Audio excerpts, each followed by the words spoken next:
across the UK, on DAB+, on YouTube, on the app, on your mobile, the home of common sense. This is Talk.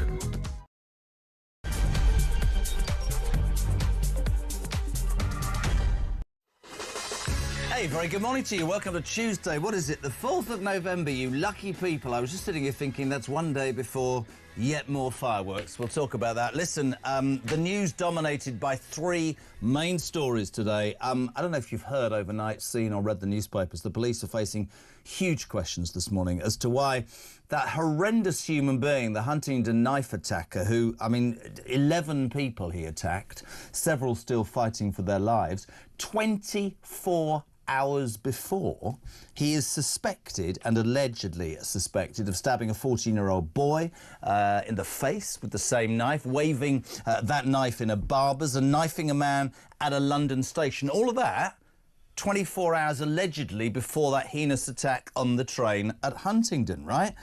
It's really, it does beg the question, where were the police? Where was the information? Where was the intel? We talk about this every single day. Peter Blexley in a tick, I'm sure, will take that up. But, policemen and women used to be on the streets. Why were they not aware that this guy, this suspect, with what was allegedly going on, was on our streets? Love to know your take on this morning. 0344 499 1000, text to 87222. Plus also yesterday, all the politicians, I don't know if you saw this, all the politicians, quite rightly, yes, talking about the bravery of the driver, the bravery of the guard, the bravery of those passengers.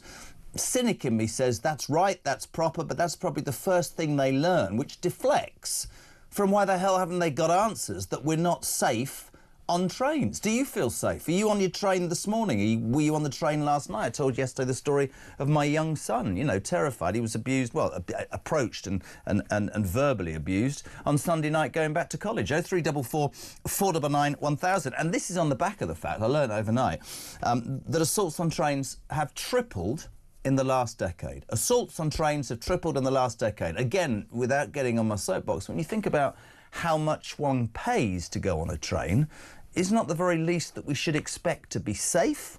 Love to know your thoughts on that. Also, this is guaranteed to get you going wherever you are. Yesterday, we told you that the BBC, the British bloated company, and I can gladly say this because there's about as much chance of me working for the BBC as there is of me flying up a wall backwards. They want to increase, yes, your licence fee, ladies and gentlemen, to 180 quid. Stunning story overnight that the BBC doctored, allegedly, but they have proof, a Trump speech to make it seem as if the 47th President of the United States, Donald J. Trump, was encouraging the Capitol riots. These are unearthed documents. So we want more money, but we're going to lie about what's going on. The BBC's lied to you. Shock horror on a Tuesday morning. Plus, this is very emotional for me. This morning, Rachel Reeves will lay the ground for, taking more money out of your pay packet and making the admission that she's frankly useless at a job. She's going to say, it's everybody else's fault that I've got to raise taxes. I know I said I won't, but I'm afraid I'm going to have to. And stand by, all of you, because it could be that she will be doing this speech at 8:10. Now, the producers, the Reverend Christian, I'll tell you more about that later, he thinks we should take this live. I'd rather go and boil my head in a bucket, but we'll see what happens. So there you are. Those are the main news stories this morning. 0344 499 1000, text to 87222, and we love your voice notes every single day. Is it WhatsApp? That's what you do. 0344 499 1000. But he's been waiting. He's been grafting. He's had his makeup done. His hair is flicked back. We say a very good morning to the legend that once was Peter Blexley. How are you? Good morning, Mr. Kyle. I'm very well, thank you. It's quite interesting as you walked in today, as you strode along, you had the old police Mac on. It looked to me like a Mac that you would have worn in the old days of the Sweeney to make a few arrests, PB. At 6 o'clock in the morning, I was renowned for going through people's front doors, dragging them out of their beds, slapping the handcuffs on and throwing them in the back of the van. Mind your head. Mind you, that wouldn't... Thank you very much. That wouldn't happen nowadays. Can we start with this main news story? Front of the Sun. Unbelievable. Train suspect knifed two before attack. We have to obviously say these are alleged accusations. He is a suspect, of course. Anthony Williams, 32, yesterday appeared in court on 11 attempted murder charges, Pete, based on what happened on that train. But it transpires, if you believe this, that he I mean, there are major questions about your ex-colleagues after this suspect's 24 hours of knife mayhem. I said it before, waving a blade in a barber's, stabbing a 14-year-old boy allegedly in the face and attacking somebody else. What the hell's going on our streets? If you can hear the sound of a shredder going this morning, I suspect it may well be mental health workers somewhere.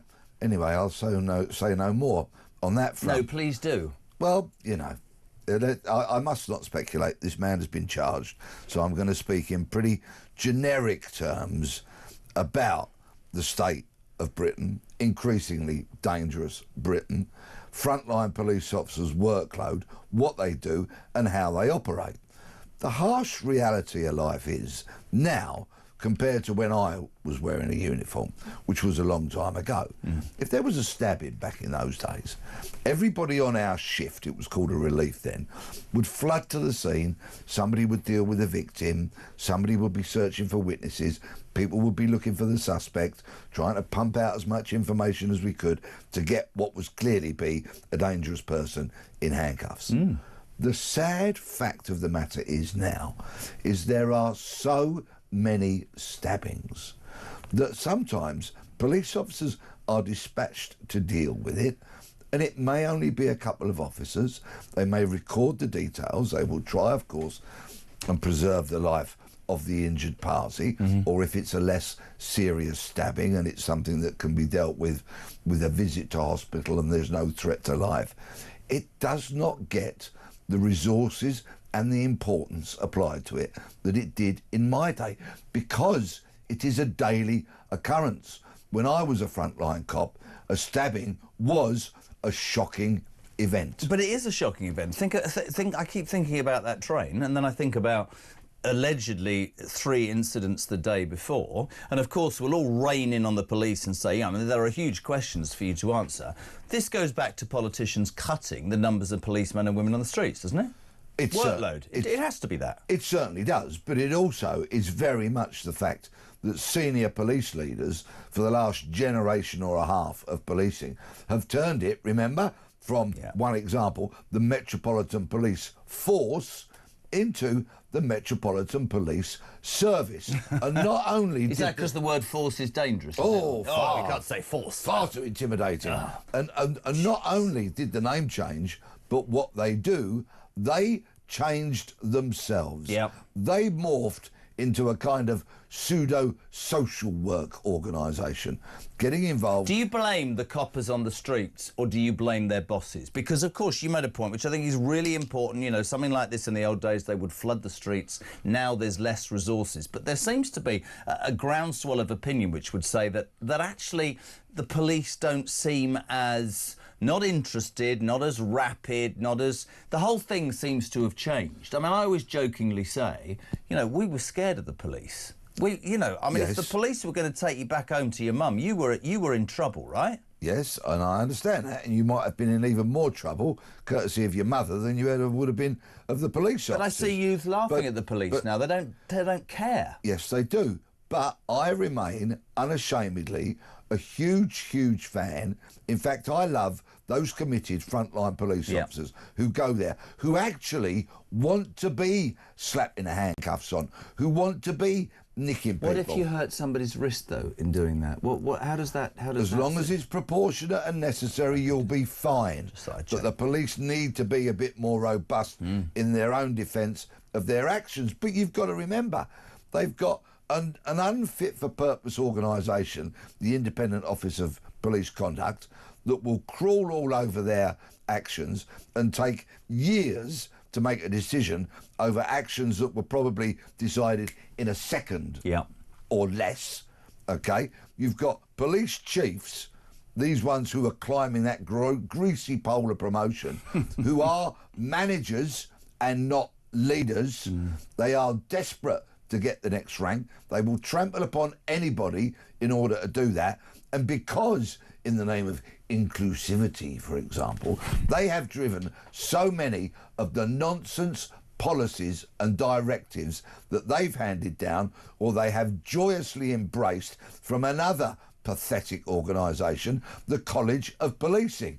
I get regular messages from the front line, or quite often via their parents, Yeah. because they don't want to contact me for fear of being hauled over the coals and losing their job for speaking to such a dangerous commentator as me. Are you dangerous? Well, that's how senior I see. police I just thought I'd check. would regard. Of course Why is I'm he not here if he's dangerous? Yeah, exactly. Yeah. Right?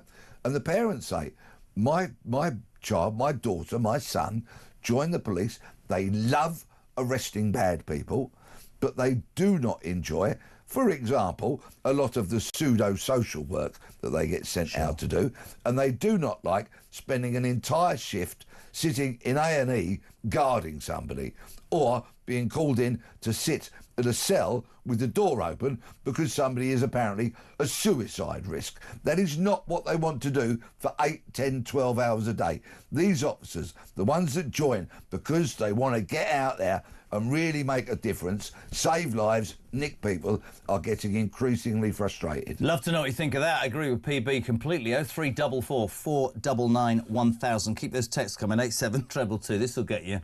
This is guaranteed to get PB going. Assaults on trains have tripled in a decade. I asked you this morning, how safe do you feel? Mark in Croydon, watch PB go. I get the train 5 days a week, and the things you see is just a snapshot of UK life, I reckon, Jez. Feet on seats, rubbish left on tables, music on video calls without headphones. It's the general behaviour of society now. I'm all right, sod everyone else. That's the attitude, and it does my head in, says Mark in Croydon. Nailed it, Mark. Anybody who follows me on social media, particularly X, will know that from time to time I post photographs of people with their grubby shoes on seats because it is so antisocial, it is so disrespectful, it shows such a lack of consideration for others, and it irritates me. But the lowering of general standards, oh, I completely buy into that. I travel on trains most days of the week, and I concur entirely with And what I Mark think that says. standards have dropped, weirdly, because we're talking about how the police spend so much time making sure that they're proportionate in terms of how they respond, and they're worried about their bosses saying, did you do this? Were you treating the people unfair? I look at it like kids, right? Kids actually respond to discipline, and they respond to routine. That's how you bring a child up, and I should know. But the truth is, right, I believe that fear factor, just that respect, I think that's gone. And I just think that permeates through society. Eddie says, say this to Pete, there are too many bloody police manning the hotels housing illegal migrants, that they're not on the streets looking for the real crooks. There's a lot of police officers doing anything but being out on the streets. How does anybody think above them that that's a good idea?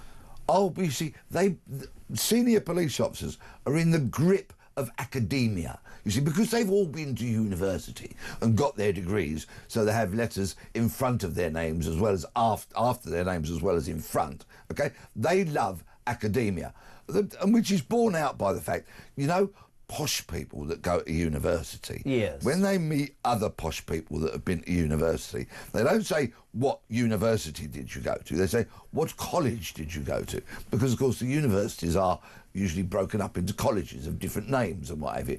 That's why, because they're so up themselves, they call themselves the College of Policing. It used to be the National Policing Improvement Agency, but no, not academic enough for them. They have to call themselves the College of Policing, right? This nonsense affects the front line. Yeah. I couldn't agree more. And I think so many things that are happening in this country right now, I always say the silent majority have woken up. They've woken up to the immigration problems. And I think in terms of, you know, safety, I want to ask this question this morning about people about, you know, on trains. Assaults have tripled in a decade. Do we feel safe? Do we not have a right to feel safe on our streets, on our trains, in our everyday life? And you hear stories of women who are too scared to walk home at night. I told the story of my son the other day, old people being abused.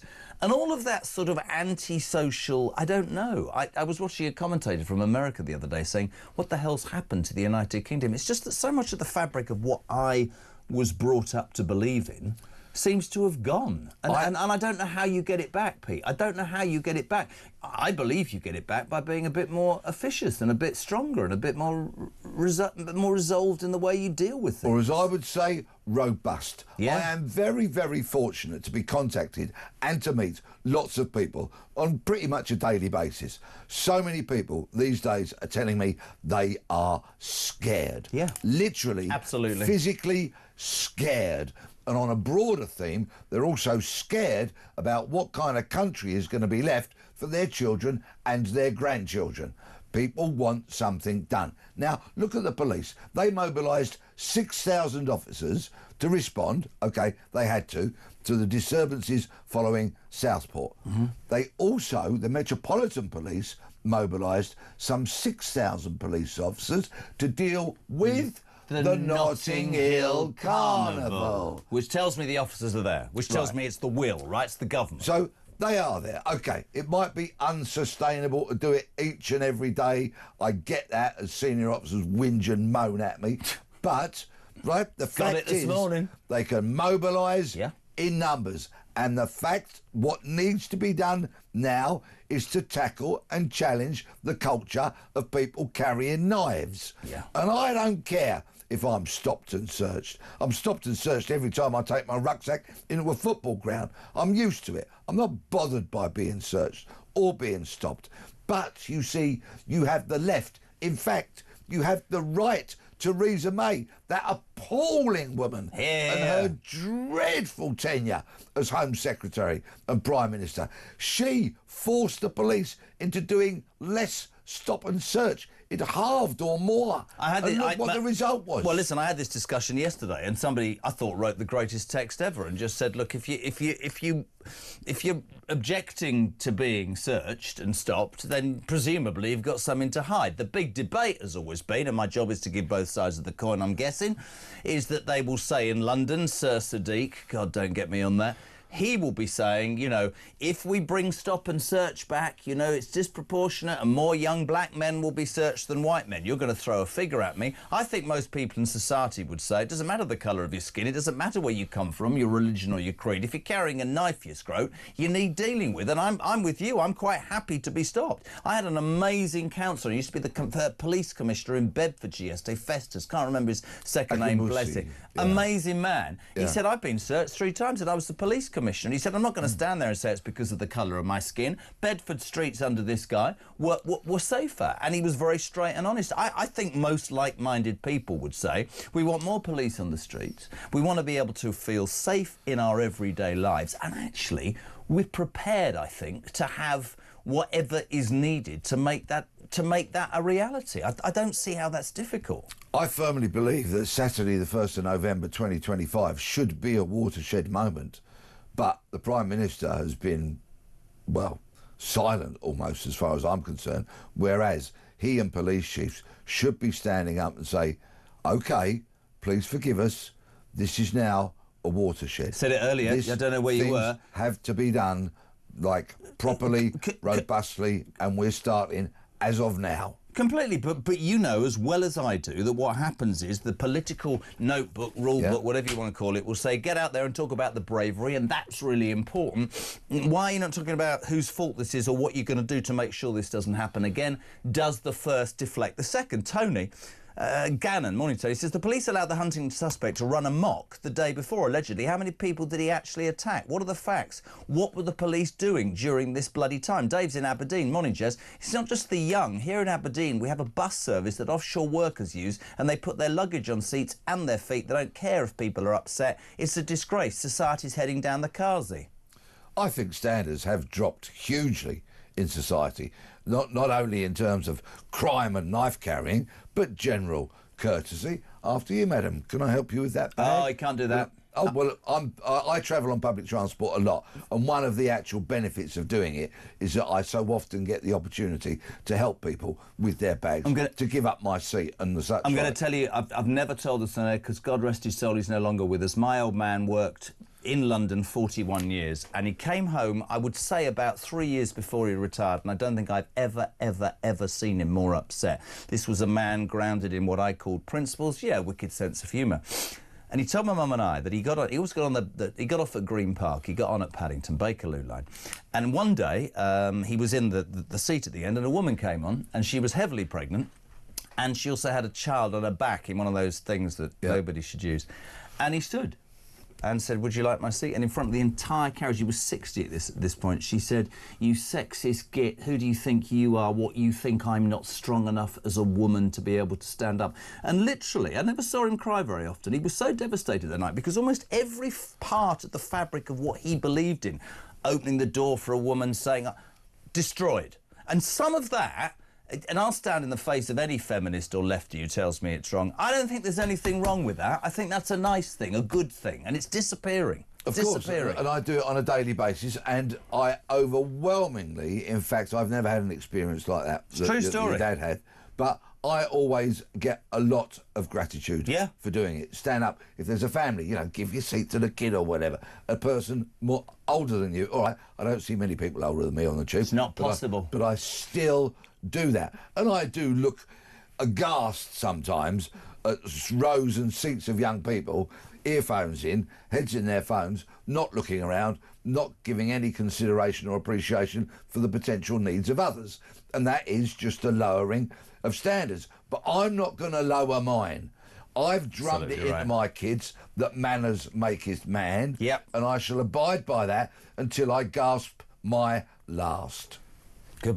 There we go then. 6:23, not that you care. Welcome to Talk Breakfast. So, main headlines today. The police are facing huge questions this morning, team. The guy that was arrested and is facing the charges of 11 attempted murders on that train to Huntingdon, it transpires that he was allegedly taking part in stuff 24 hours before. Allegedly stabbing a 14-year-old boy, appearing in a barber's and waving his knife, stabbing somebody else as well. Where were the police? What the hell's going on? Where are our politicians on the day that we can tell you that assaults on trains have tripled in a decade? How safe do you feel? We'd love to hear from you this morning. Loads of texts coming in. We'll do some of them. 87222, and your calls are always welcome. 0344 499 1000. This is Talk Breakfast.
I was back in the UK for only 5 days last week, and during that time there were 3 absolute horrors. There was the unbelievable bloody stab.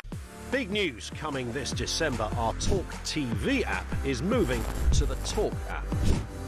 You can watch, catch up and listen to all your favourite shows and podcasts anytime, anywhere, all on the Talk app. From Monday, 1st of December, the talkTV app will no longer exist, so don't miss out. So head over to your App Store or Google Play and search Talk now.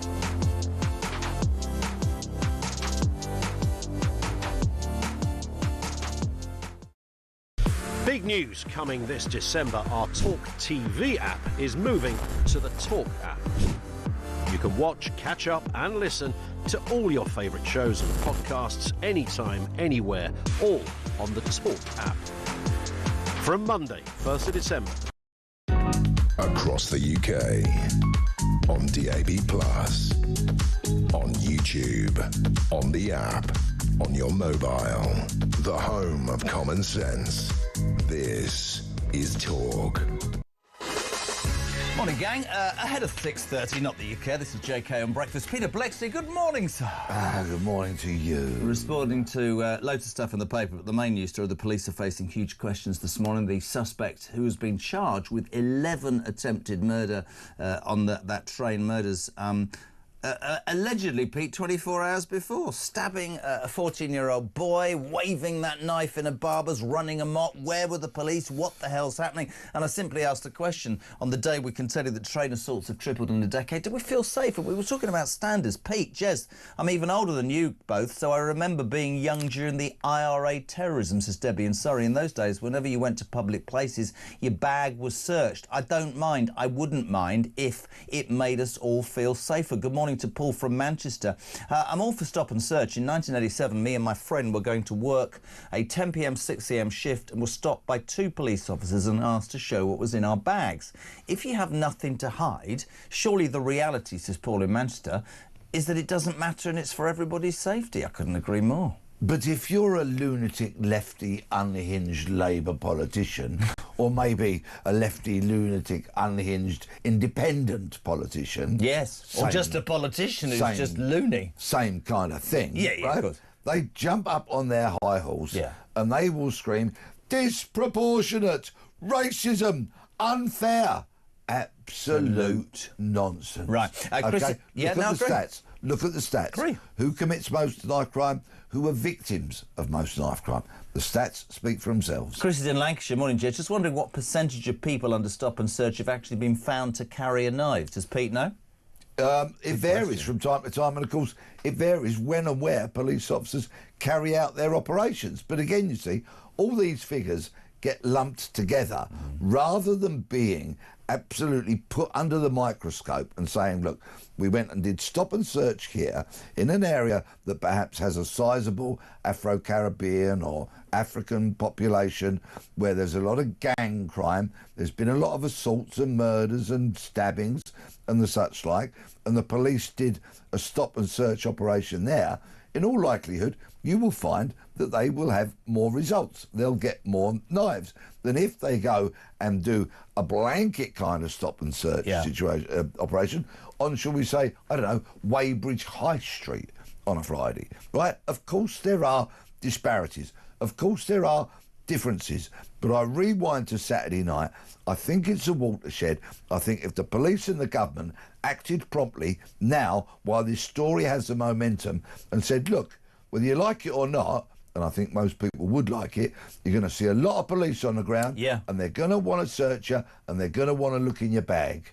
So Henry told me, he rang me last night, I haven't told Christian this, that on the train back from college last night, there was a guard on the train. There was a security guard, which they hadn't seen before. This is interesting. Bill, I retired from the police 14 years ago, Pete, and the modern service does not in any way compare with the force that I left. That being the case, there is, in my mind, no fear of the police because there's no fear of any punishment. Most of the police that are being recruited are only being so as to increase the numbers and the politically correct views. Craig, he's got a view on voice note. Craig, good morning. Good morning, Jez. Craig from South Wales, just finishing a 12-hour night shift. I have no idea where we're heading to at the moment, but like you see, the standards have dropped, policing's dropped. You know, it needs a good kick up the backside, and Mr. Blexley is the type of person who's going to give it as well, mate. Excellent show as ever. Have a great one, my friends. I wonder why a man like that, 12-hour shift, probably looks at what's going on in this country and goes, I wonder why I just do the right thing. But he's right. They need a kick up the backside, don't they? This is one for you. Louise in Ipswich. Good morning, Jez. Can Peter tell us why there was a decision to change police standard uniform? They used to look smart, professional and trustworthy. Now, in my humble opinion, they look like paramilitary thugs. Is there a way back? Born out of necessity, because they had to start wearing stab vests, they have to wear high-vis, and of course their belts that they carry now, upon which they have handcuffs, parva spray, baton, possibly a taser. They've got more equipment than Batman had, and it's very difficult for officers to look smart in a stab vest and a high-vis. I get that. It's very, very difficult, but born out of necessity, I'm afraid. Welcome to Britain in 2025. Just here before we move on, hi all. I policed in the 80s, 90s and into the 2000s, always frontline. My last 15 years were on response. Your show this morning has well wound me up because of how I see the way things are in our society.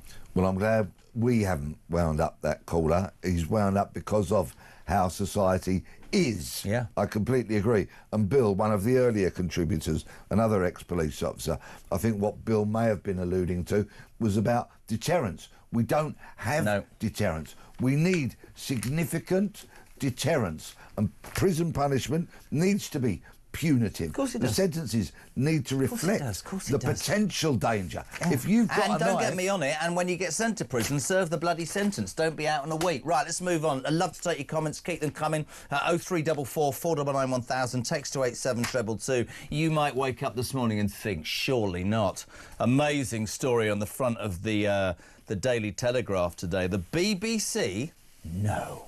Doctored a Donald Trump speech by making him appear to encourage the Capitol Hill riots from 2 years ago, according to an internal whistleblowing memo seen by The Telegraph. This is an organisation that is supposed to be our state broadcaster, Pete. They were an organisation that yesterday apparently started moves to encourage us to think it would be all right if they increased our licence fee to 180 quid. They're accused of doctoring a speech for a man that politically the BBC would think was the lowlife Donald Trump. What in the name of God? I mean, this is the BBC all over. Surely it is. Time to... honestly, the whole thing about the BBC does my head in. This is an incredibly important and also disgusting story. This report has been circulated in Westminster. It's not been made public yet, and somebody, thank goodness, has leaked it to the Telegraph. Can I just play this clip? This is the BBC's version of Trump's speech compared to what he actually said. Let's just take this in. Have a watch, have a listen. We're going to walk down to the Capitol, and I'll be there with you, and we fight. We fight like hell. We're going to walk down to the Capitol, and we're going to cheer on our brave senators and congressmen and women. Sorry. Do you know what I'm going to do? I don't usually do this. I want to play that again. My mouth actually dropped open. Wherever you are this morning, the BBC... Wow. We're going to play you what the BBC said Trump said. And due to a whistleblower, front page of the Telegraph, we're going to play you what was actually said by Donald Trump. This isn't a I'm sticking up for Donald Trump. This is the BBC is an utter national disgrace. Do it again, Mark, if you can. We're going to walk down to the Capitol, and I'll be there with you, and we fight. We fight like hell. We're going to walk down to the Capitol, and we're going to cheer on our brave senators and congressmen and women. A lot of people listening to this will, when I say the next thing, will go, thank God for that. I'm almost speechless. This is supposed to be our state broadcaster. This is supposed to be our unbiased, the unbiased organisation that delivers us our news. Is it any surprise, I mean, that sound Trump-esque, that the mainstream media are less believed on a daily basis? Pete, that's appalling. Truly disgusting. Absolutely disgusting. Lies, lies, lies. Spliced together to suit their pernicious narrative. And in furtherance of that clip, because there were other sins that they committed, they showed footage of people marching on the Capitol, OK, as if it were as a response to what Trump said, and actually people had started marching to the Capitol before Trump even spoke. I didn't even know that existed till this morning. I mean, that is truly shocking. Yeah, it's such an egregious breach of trust. The BBC does not deserve our trust. It really does not. This is about as serious as it can get, I feel, in terms of trashing Britain's reputation, because it's the British Broadcasting Corporation. We pay for it. It's our national broadcaster.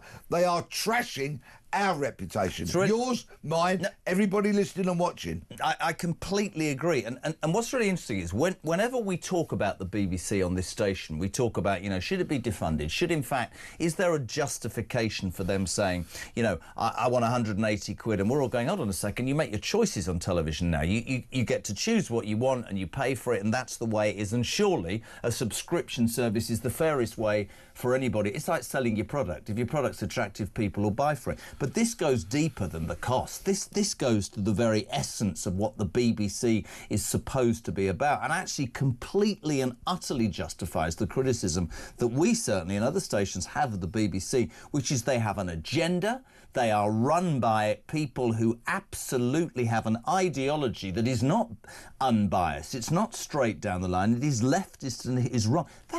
I'm actually sat here thinking, I mean, it's not even completely misleading. That is pernicious. No. Those are, as you said, pernicious lies. Absolutely. Frightening. Frightening. If this is a window into the soul of the BBC, and I'm taking it as that, this is what has been exposed of what they did, then they are corrupt and they lie, and the corporation clearly is not fit for purpose. And they want more money. They want more money from you on the basis of that. I mean, that's unbelievable. I'd love your response to this morning. The BBC, shock horror, has lied to you. I just want to repeat that because I'm going to go to the break by playing that again.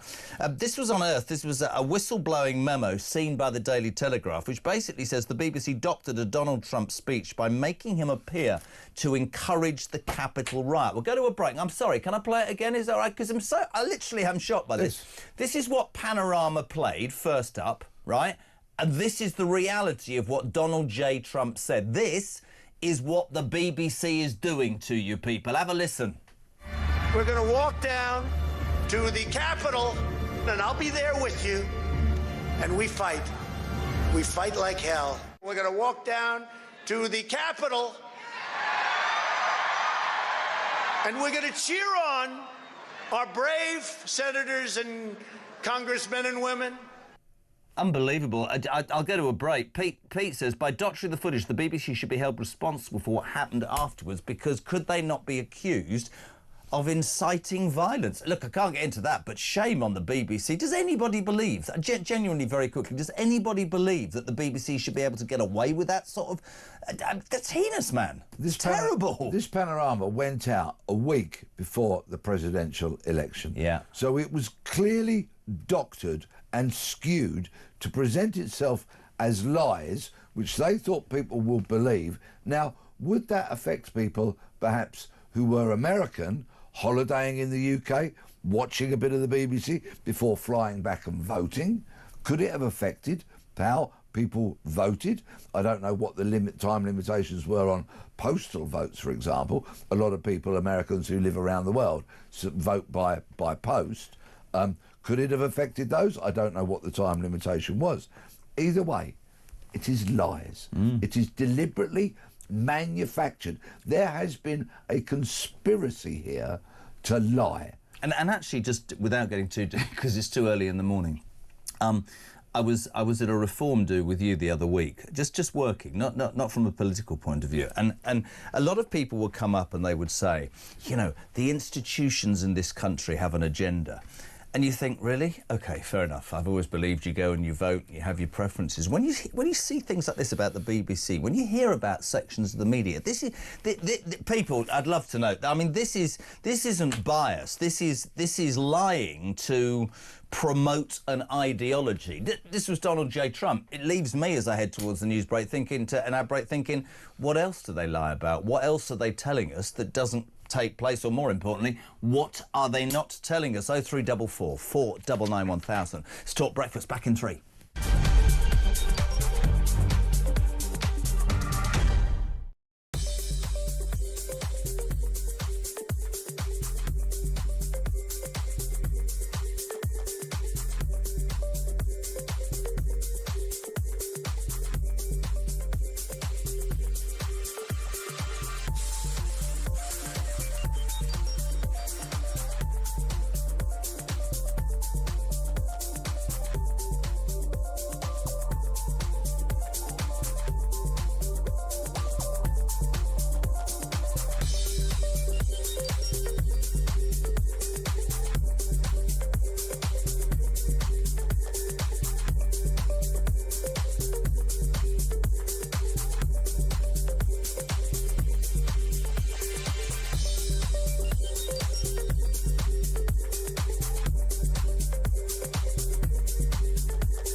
across the UK. On DAB+, on YouTube, on the app, on your mobile. The home of common sense. This is Talk. 7:15. Look, can I just do this quickly, Pete? I know I'm abusing my position. The wife's been on, Victoria. She's tuned in again 2 days running. I thought she might say good show. Loves you, loves everything that comes out of your mouth. And my children, Oliver and Iris, are basically totally watching you this morning. So. That's very kind. I wish them all the loveliest of days. I wouldn't trust him. 0344 499 1000. This story about the BBC has completely shocked me. If you are just tuning in, story on the front of the Daily Telegraph today that the BBC doctored a Donald Trump speech by making him appear to encourage the Capitol riots, those terrible riots that took place. A couple of police officers died. This is an internal whistleblowing memo seen by the Telegraph. Joanna from Salisbury says the BBC might need to raise our licence fee to pay for the money that they're going to have to pay out when Donald Trump sues them.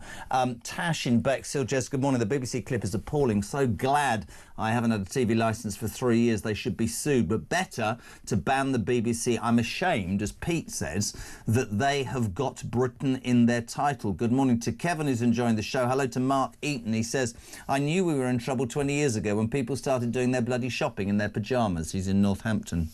Yes, I think that's a shocking thing. Perhaps should carry a very lengthy term of imprisonment, like taking your kids to school in your pyjamas as well. That should be an arrestable offence. You think so? Yes, I do.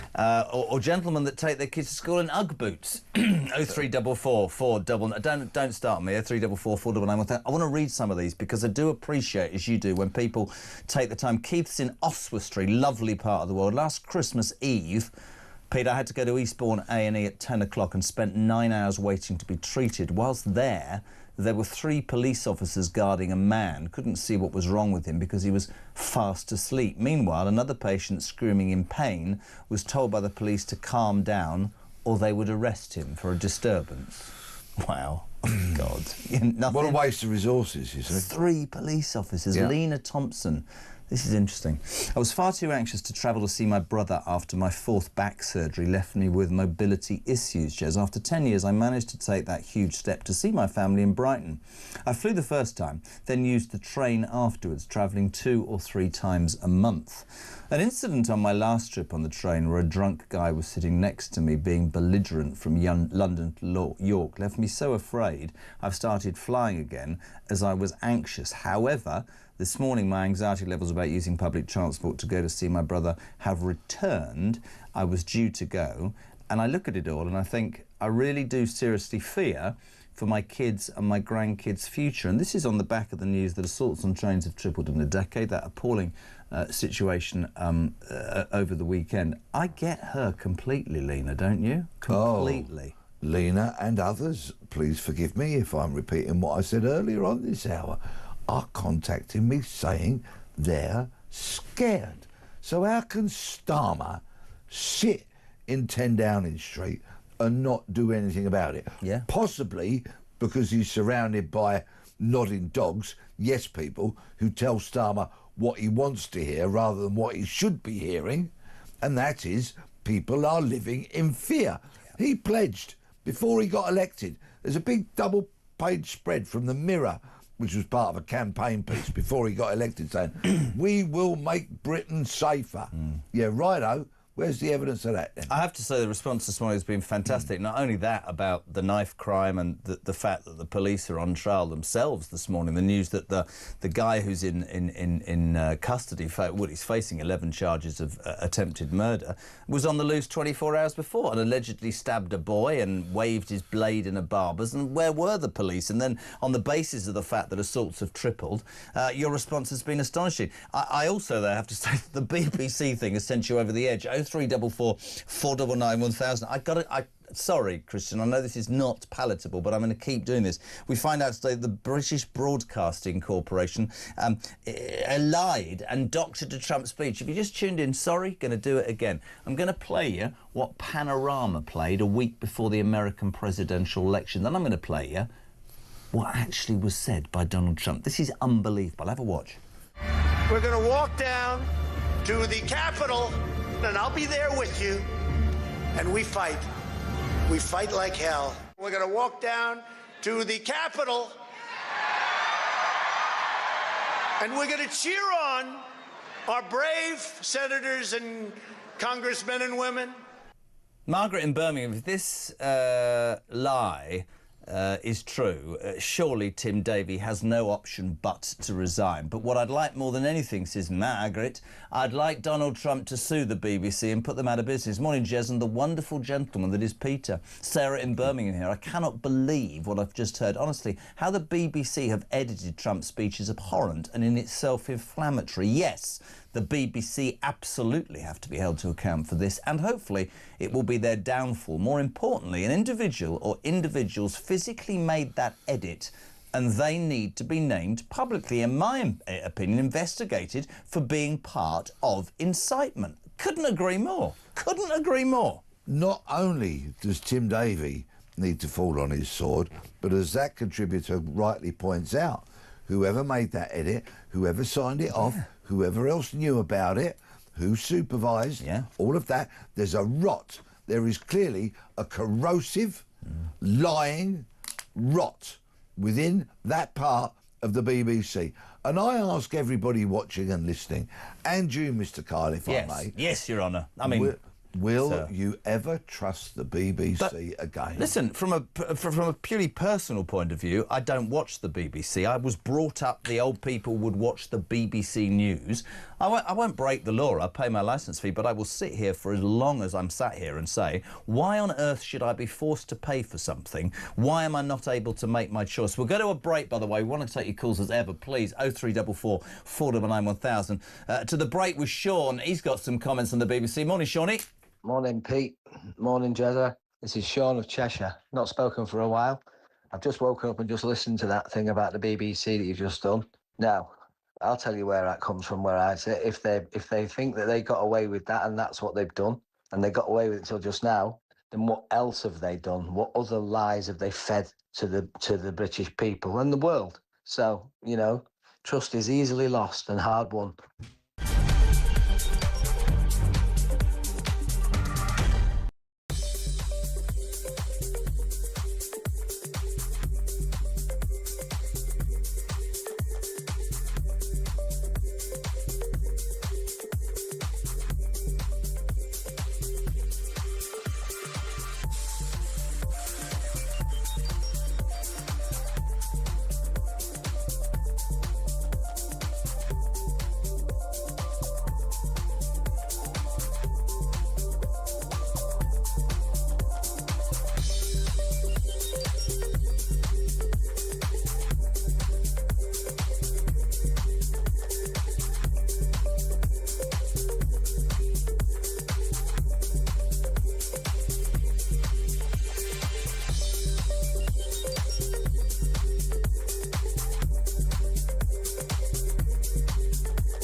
talkTV app. We can't shut off our legacy fuel supplies overnight, but we can slowly phase it down. The future really is going to be in solar, it's going to be in wind, and it's going to be in bringing those energies into the mix because they're clean, they're cheaper, they will be cheaper once we get over the upfront costs, and most importantly, potentially, they are secure. Russia can't go to war with another country and suddenly jack up our energy bills. We finally have sovereignty, there's that word that many of your listeners will love to hear, over our energy. I see a lot of positives there.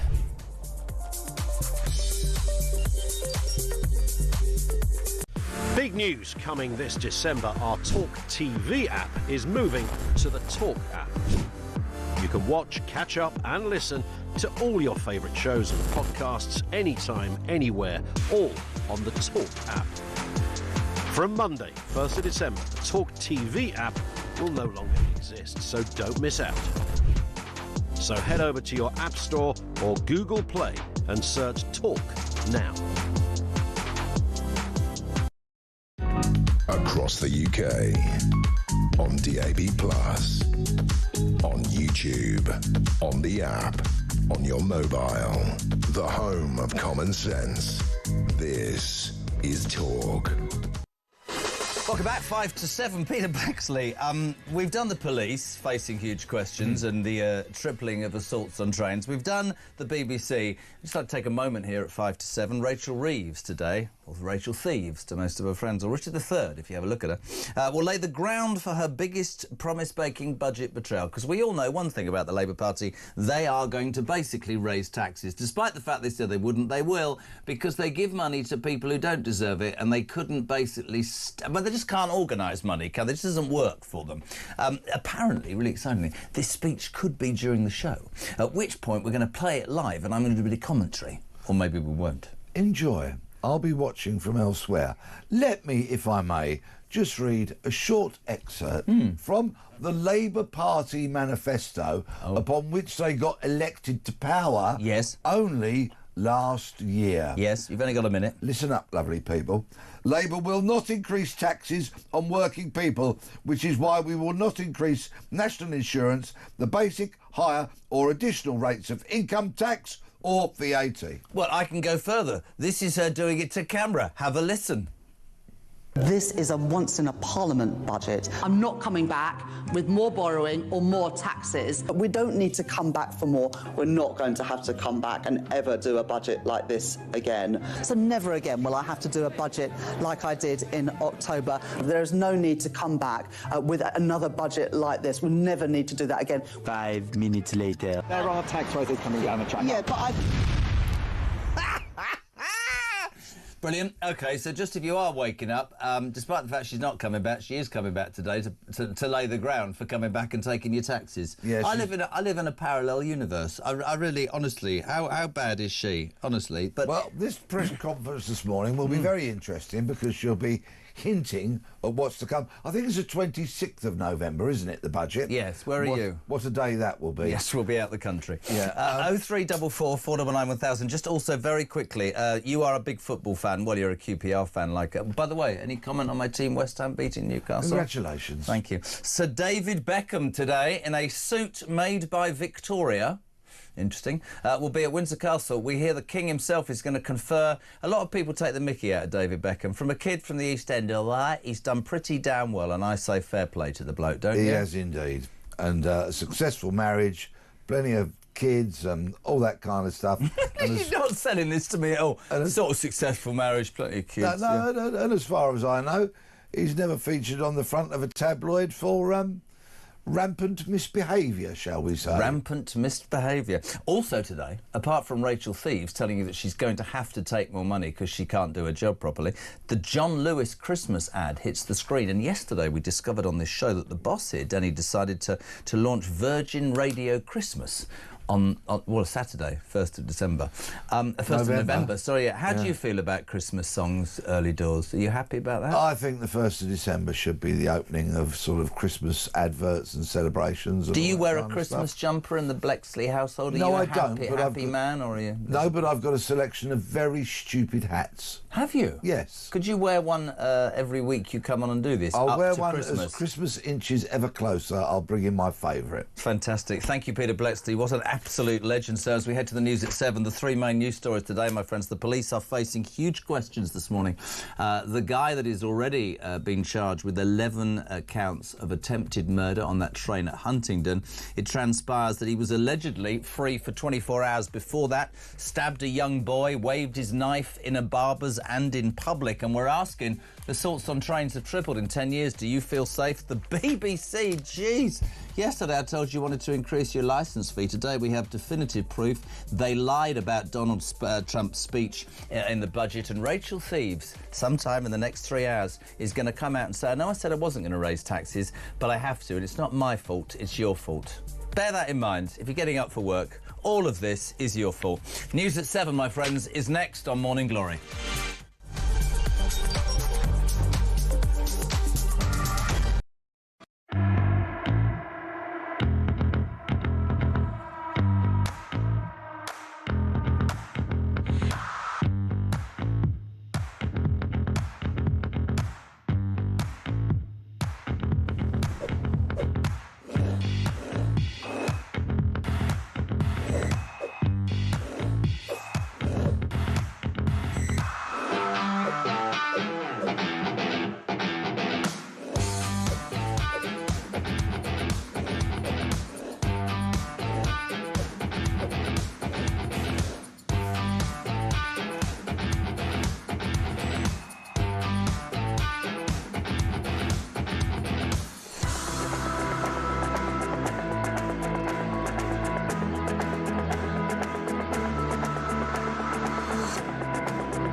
Across the UK, on DAB+, on YouTube, on the app, on your mobile, the home of common sense. This is Talk.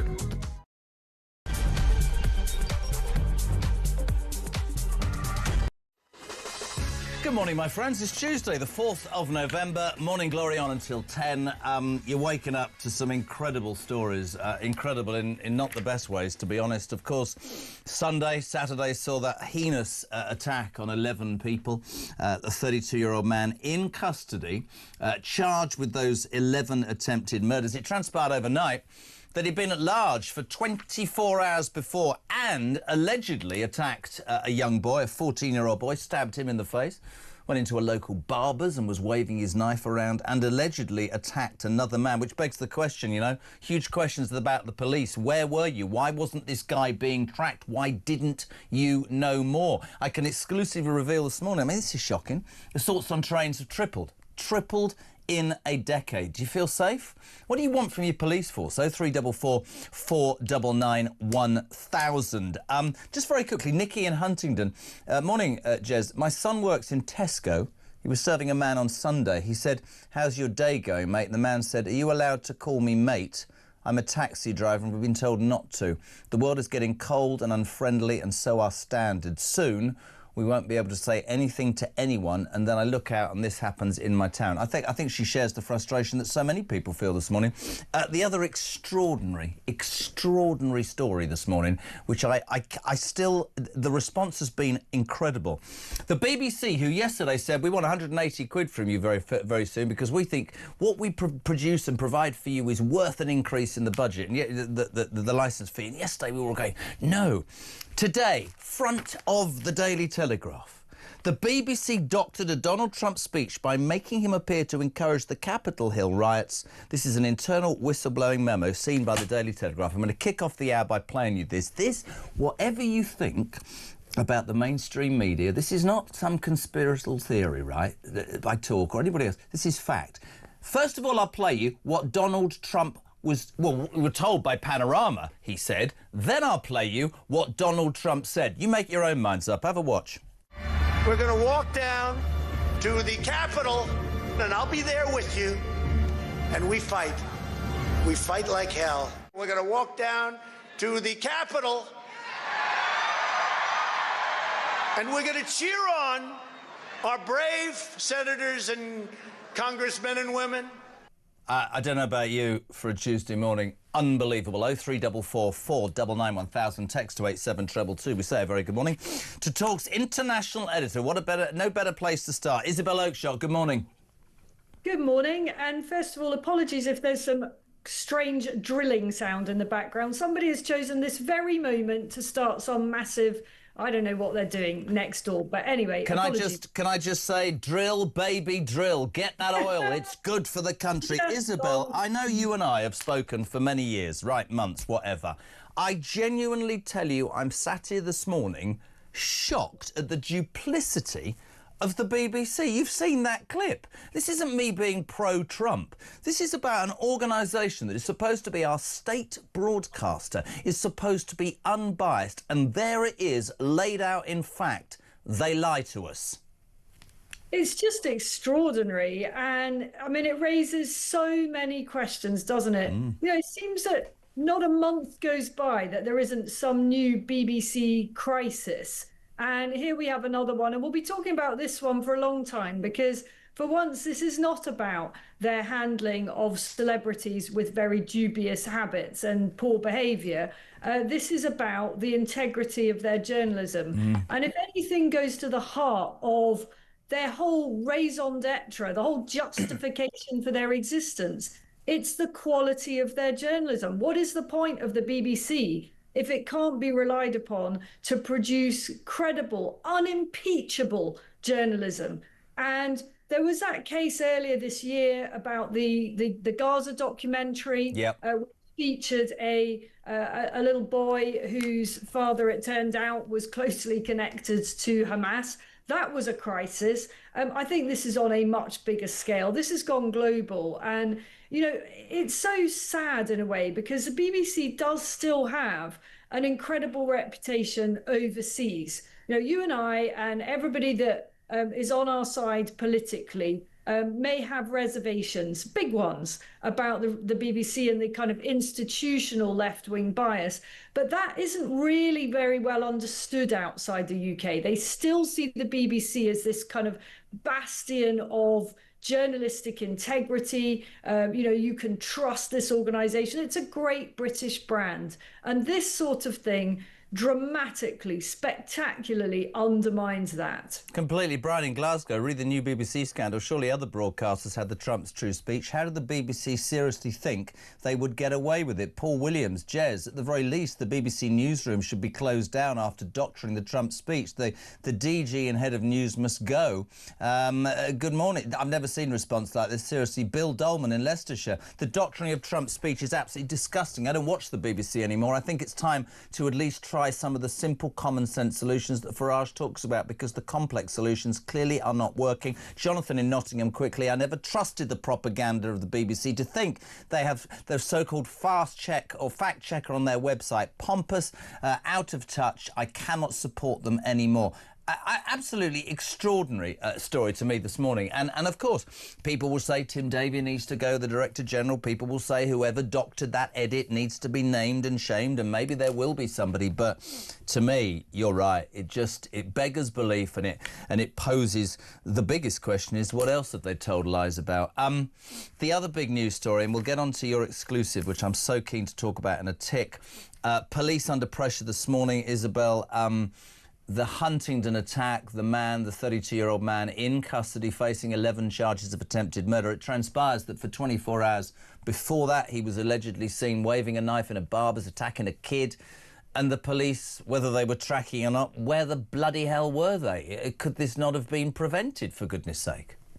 Didn't we all know that something like this was going to come out? It was either that he was going to be an asylum seeker, a failed asylum seeker, or it was going to be that there was some quite recent history of things that should have been massive red flags and should have meant that he was detained, charged with other things.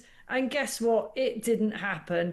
I think people are so weary of these tales. Not only the horror of this sort of thing happening on our public transport to innocent people week after week, more of these horrors. But the fact that each and every time some such horror takes place, there's some terrible backstory of institutional failing by the police or by Prevent or whichever authority it may be, whether it's the NHS. I bet you anything, and we do have to be careful, I recognise that because he has been charged, but I would bet my bottom dollar that there's going to be a whole tale of woe about failings by the NHS and mental health provision. It's really interesting. We sat here yesterday, you and I were talking about it, and the story came out about the gentleman and the fact that he was being charged. And we have to be careful because, as we say, that is part of an ongoing investigation. And all of this is alleged. But absolutely like you, I was waiting to hear if the police had missed a trick or social services had missed a trick. And it does beg the question, do we feel safe? Now, I want you to stay there. It's nothing to do with the drilling. I want to talk about your exclusive that is astonishing in a sec. But I have to cross now to Westminster. Helen Whately MP is the Shadow Secretary for Work and Pensions. Helen, a very good morning to you on this autumnal morning with the leaves are falling. How are you? Good morning, very well, thank you. I'm going to make your morning so much better because on the day that Rachel Thieves, as I call her, is carrying out some very strange press conference this morning at 10 Downing Street, in our mind to lay the ground to tell us that she's going to increase taxes even more, I'm going to play you a little montage because I'm pretty sure, Helen Whately, Rachel Reeves says she wouldn't raise taxes. Have a watch. This is a once-in-a-parliament budget. I'm not coming back with more borrowing or more taxes. We don't need to come back for more. We're not going to have to come back and ever do a budget like this again. So never again will I have to do a budget like I did in October. There is no need to come back with another budget like this. We'll never need to do that again. 5 minutes later. There are tax rises coming down the track. Yeah, but Helen Whately, good morning. What's the Conservative Party's response to Rachel Reeves? I mean, this is extraordinary, that this is a government that said they were going to restore trust, they said, and actually they're doing the opposite. They're destroying trust. They're letting people down. As you said, it sounds like Rachel Reeves is rolling the pitch in an unprecedented speech this morning so close to the budget because she might be on her way to breaking a manifesto promise. That's really, really serious. You set out your manifesto to the public, you ask them to back you on the grounds of that set of promises, and for no good reason other than the mistakes that she has made, she could well be on her way to breaking that. That's very serious. It is true to say, is it not, that the Labour Party historically really only have one policy, which is to tax anybody who's successful, be it a business. The NI increases, people, we sure on the 26th of November people are going to could be hauled over the coals again, simply because of their fiscal inability to balance any books. And I've been very critical of the Tory party on many examples because I was a lifelong Tory, and I think that many failings were made. But economically,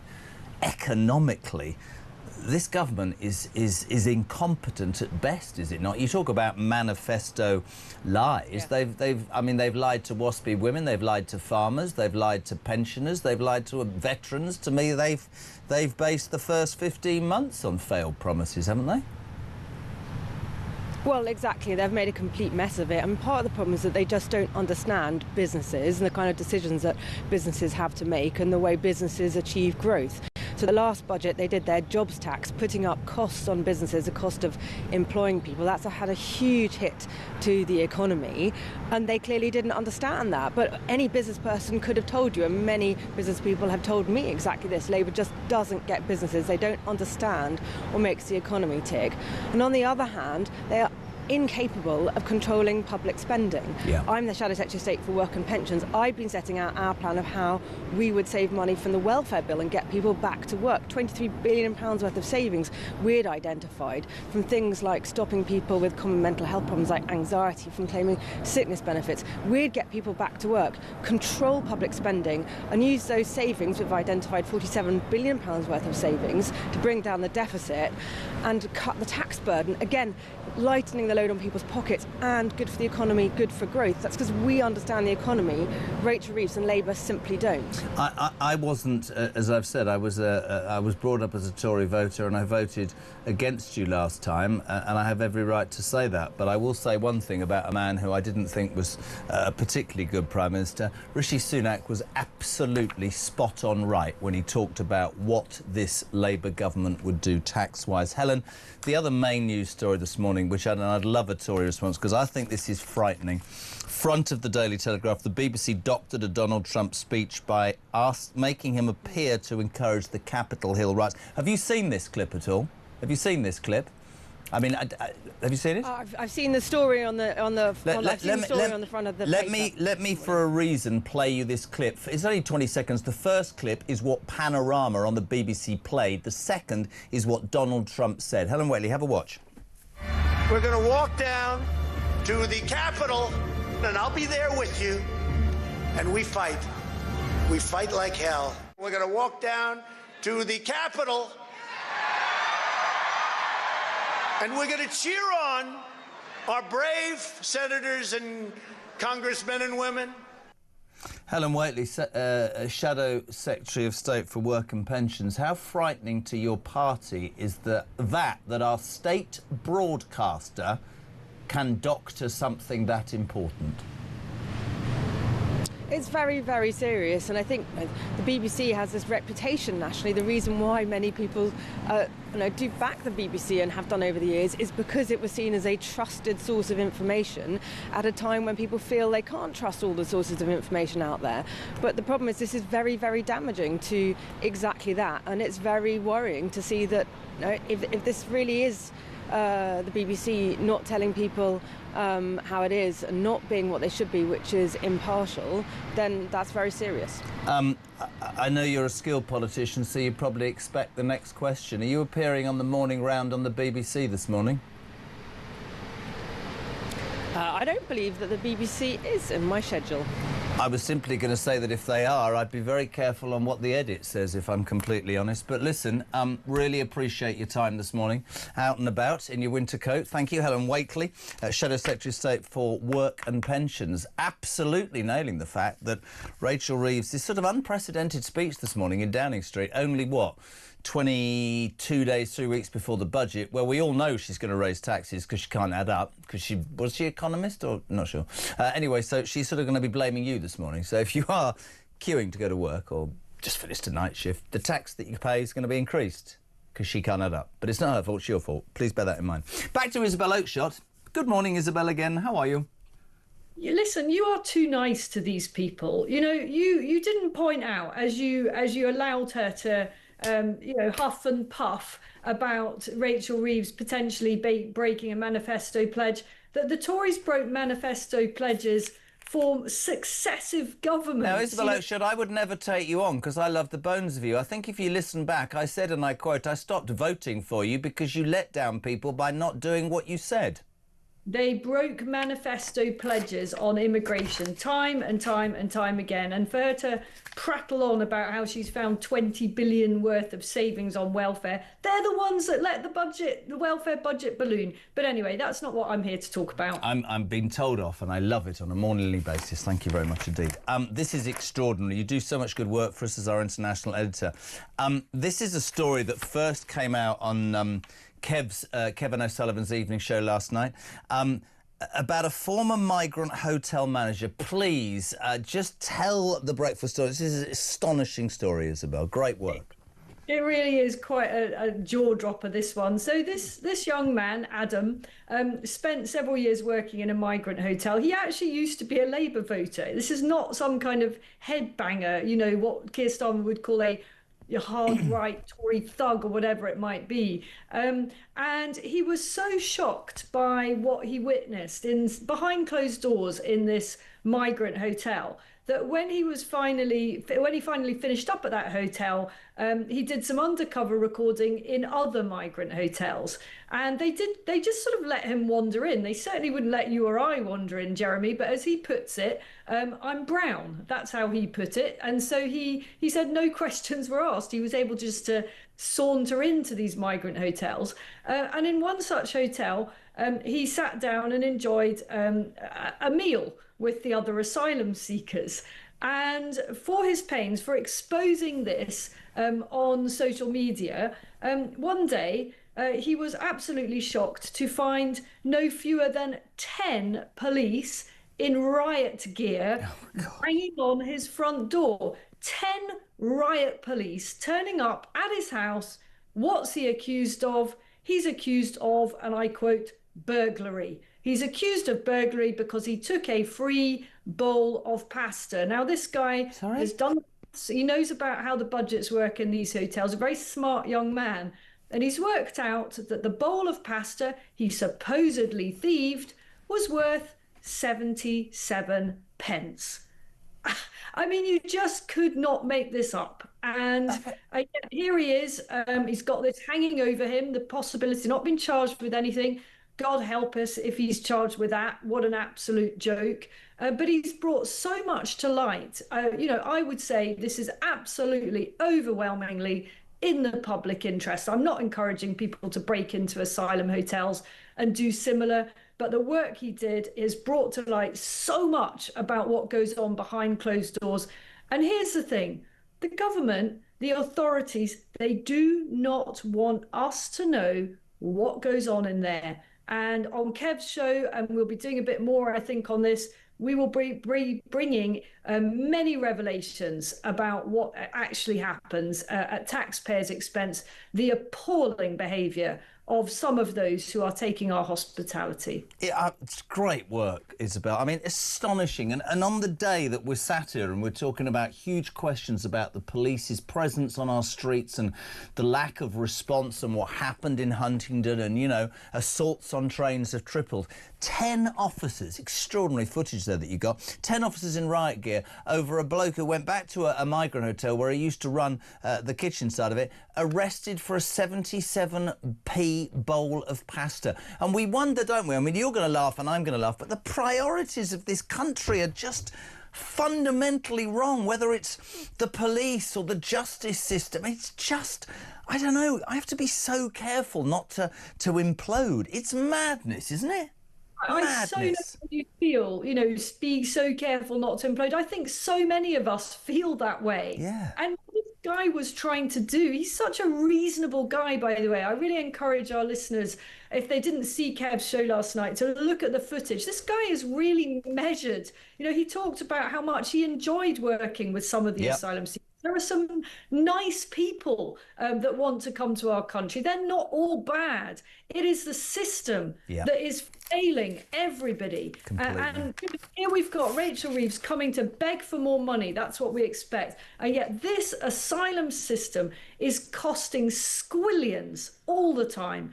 And that is what he set out to expose. And for his pains, for bringing that into the public light, he gets raided by the police, all his stuff taken away, his elderly disabled mother terrified. This is a total and utter disgrace by that police force. Great work, Isabel, thank you. And as ever, my morningly telling off, I always look forward to that. Thank you so much indeed, bless you. We love having you on 7:23. If you're waking up on the 4th of November, Some astonishing news. You'll know about that horrible human being that's on a charge of 11 attempted murders on the train. It transpires, my friends, that he was running amok, allegedly, in a barber's, stabbing a 14-year-old in the face 24 hours before, which begs the question, where were the police? What was going on? Assaults have trebled on trains. Do you feel safe? That's another question. I mean, Rachel Reeves is about to talk about raising your taxes, but the main news story, in my humble opinion, the response, unbelievable. The BBC, it's been proven, lied. Well, are you surprised? They doctored a Trump speech about the Capitol riots. Don't go anywhere, I'll play it in a bit. Loads of calls to come. 0344 499 1000. To the break, Pete, he's not too keen on the BBC. Morning, Pete. The BBC are a disgrace. We now have to, if we even bother to watch the BBC, which we don't, because Talk is the best TV and radio station out there, that everything the BBC now puts out in footage needs to be investigated, because they're doctoring all this stuff around. It's a disgrace. The boss of the BBC needs to resign. The whole thing needs to be restructured. And first thing they need to do is stop taking TV licence money from us, the legalised extortion that is a TV licence, because why should we pay for this?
We can't shut off our legacy fuel supplies overnight, but we can slowly phase it down.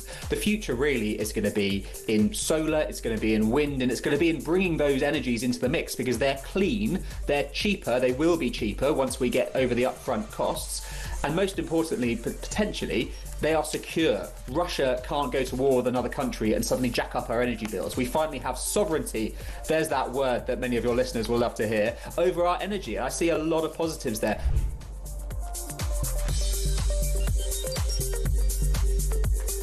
Big news coming this December. Our talkTV app is moving to the Talk app.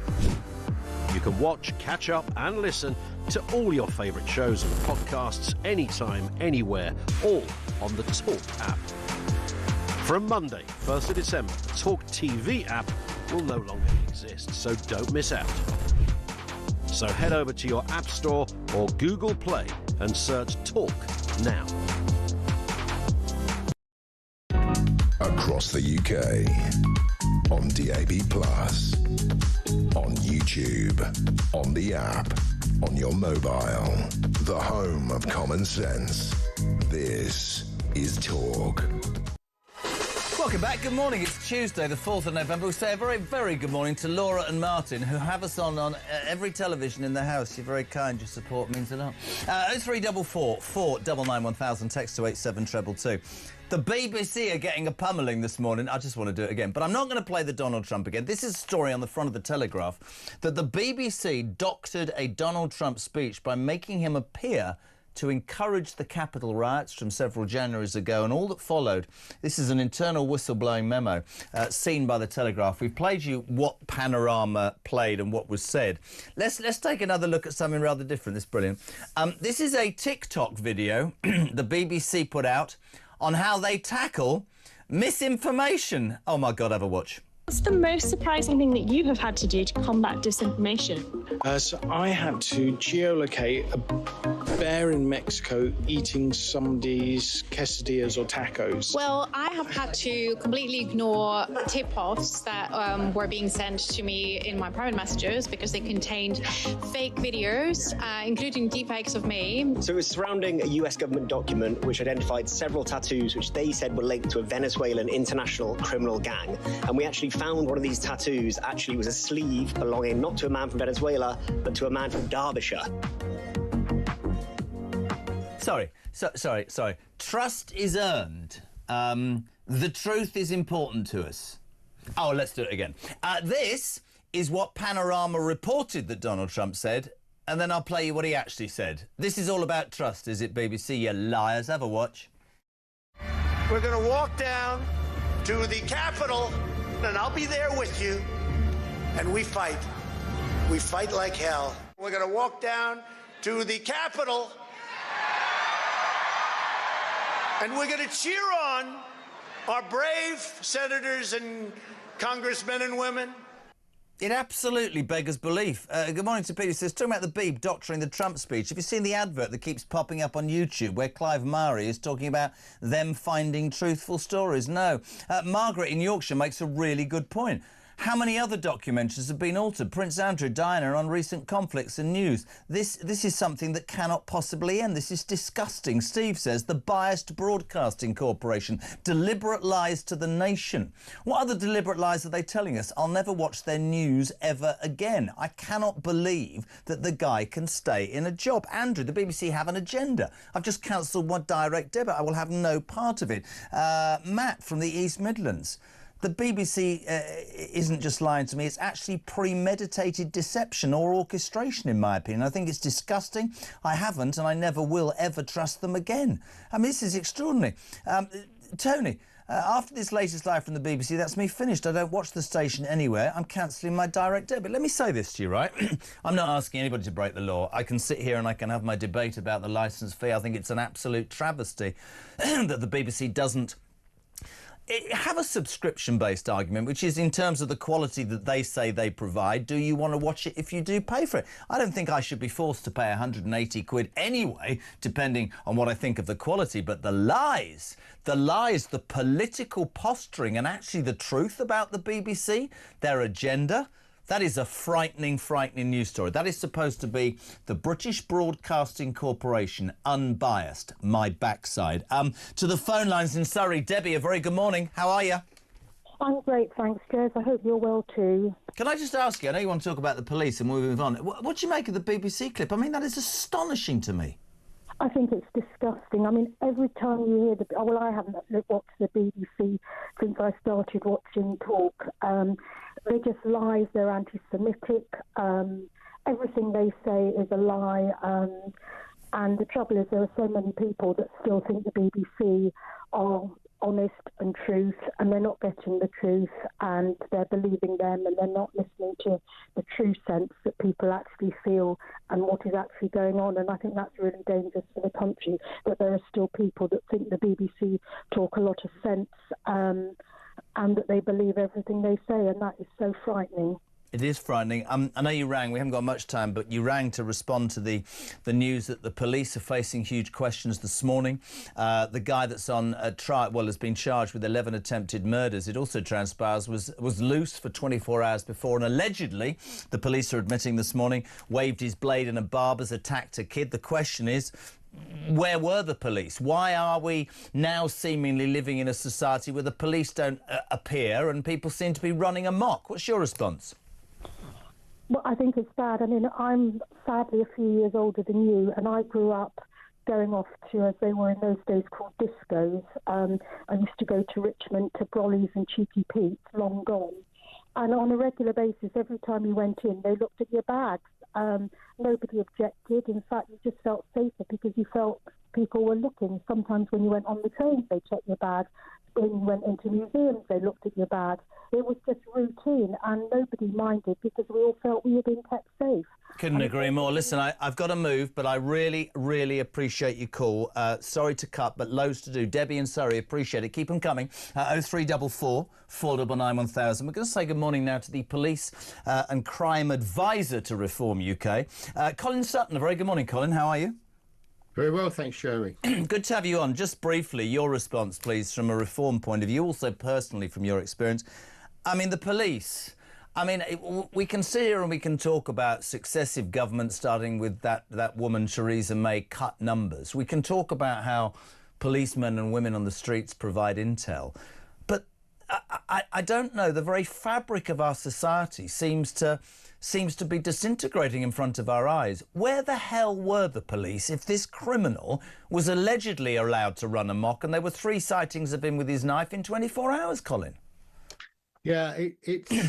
The initial events before the incident on the train, sadly, they're just one in hundreds of similar events that seem to be happening. And the fact of the matter is that the response teams that the police have now to respond to those sorts of things have been decimated. They're covering much bigger areas with far fewer people, and getting there in time is difficult. And as I understand it, on all of these occasions, police did respond to it, but by the time they'd gone there, the man had gone, and it then becomes a sort of a post-incident investigation in much slower time. And but Colin, let's cut to the chase. Is it numbers or is it will? Is there a will in the society we seem to live in to... I mean, I was saying to Peter Blexley earlier, we grew up, we were scared of the police. The thought of being dragged home to your mums, and there was respect. Nowadays, I see youths slagging off the police. There seems to be very little respect. I mean, today we discover that train assaults have tripled in a decade. We can sit here and say there aren't enough, and I completely gather that is a point. But actually, has the ideology changed? Are police officers too scared to do their job because of the rules that control them? There's an element of that. There's an element of that positive and kind of proactive and firm policing can lead you down a path towards the IOPC and years of hell. There's an element of the numbers. What else plays into it is the fact that 70% of the time that response officers are on duty, they're not doing what you or I might call policing tasks. Yeah. They're social work tasks. They're doing... sitting at hospitals, babysitting people in mental health crisis before a doctor can come, and other things like that. The thing about the will is interesting for me. The thing that I find encouraging is that I believe that the vast majority of the rank and file officers, constables, sergeants, who do the job out on the street, actually want to be doing the job that they signed up to. They actually want to be policing and catching people who are causing problems for the wider community, tangible, real problems in the real world. There seems to be a mismatch in terms of the leadership, which seems to think that policing things that aren't tangible, that aren't in the real world, is just as important, or in some cases more important. What would Reform do if they got into power briefly? How would they make Britain safer? How would they make sure that assaults on trains don't cripple? How would they make women who are writing to me so much this morning saying, I just don't feel safe anymore? How would Reform change that reality for so many people, Colin? The bottom line is that it will make sure that police forces in their leadership and in their activity are matched with what the communities want, not what somebody who's not elected, who doesn't understand what the actual public in that area want, have the choice now to say, oh, we're going to police tweets, we're going to police social media. No. What you need to police are things that matter to the people out there who you are serving. And that's the biggest change. And it's a change in culture, and a change in culture of leadership. But we have a plan to do that, and I'm sure we will. Just quickly, you've seen the story this morning, the BBC editing that footage for Donald Trump. Can you see the police going to the BBC to arrest those that have doctored that or not? No, of course I can't, but I think it's an absolute disgrace, and it is very troubling that our national broadcaster would act in such a way, and I think heads must roll for it. And also that astonishing story that Isabel Oakeshott shared with us of the migrant hotel worker who filmed some undercover stuff and apparently was accused of nicking a 77p bowl of pasta, and 10 armed cops arrived on his door. You talk about, you know, Colin, you talk about deploying forces. I mean, how bloody ridiculous is that? You know, if that's the case, and you know, we saw the video of it, didn't we? The people were there. Just, you know, what I don't understand why people think that this is going to play well with the public. This is going to look good, aside from anything else. But where you've got people sitting at home where they've been burgled, or they've had their phone stolen, or they've been assaulted, and they're waiting hours for a police officer to turn up, and they see that, whatever the background to it, the optics of it are terrible, and that's why the trust in the police has decreased so much, and that's something that we want to grab hold of once we get the reins. Colin, you're a man. The police and crime advisor to Reform UK, Colin Sutton, 20 to 8. We're live across the UK. Talk Breakfast is on until 10. We'd love your involvement. As I say, people are phoning and saying, we don't really trust the police. We don't feel safe. You know, crime and assaults on trains have gone up threefold. They're phoning up and going, Jesus, man, why would I be renewing my licence fee? The BBC have been proven to have doctored a Trump speech. What else have they doctored? And we look forward to, I mean, immense excitement in the next hour. Rachel Thieves is going to come. She's at Downing Street. Don't know why. She lives there. She's gone next door. Do a little speech and say, I know I said I wasn't going to raise tax, and I know I've said that that's a pledge, but unfortunately, you lot have messed up, and I'm going to raise your tax. Just think about that in the next 3 minutes. Back in 3.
across the UK.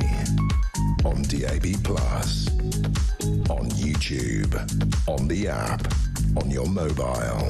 The home of common sense. This is Talk. Welcome back. I don't understand about apps, but it's very nice.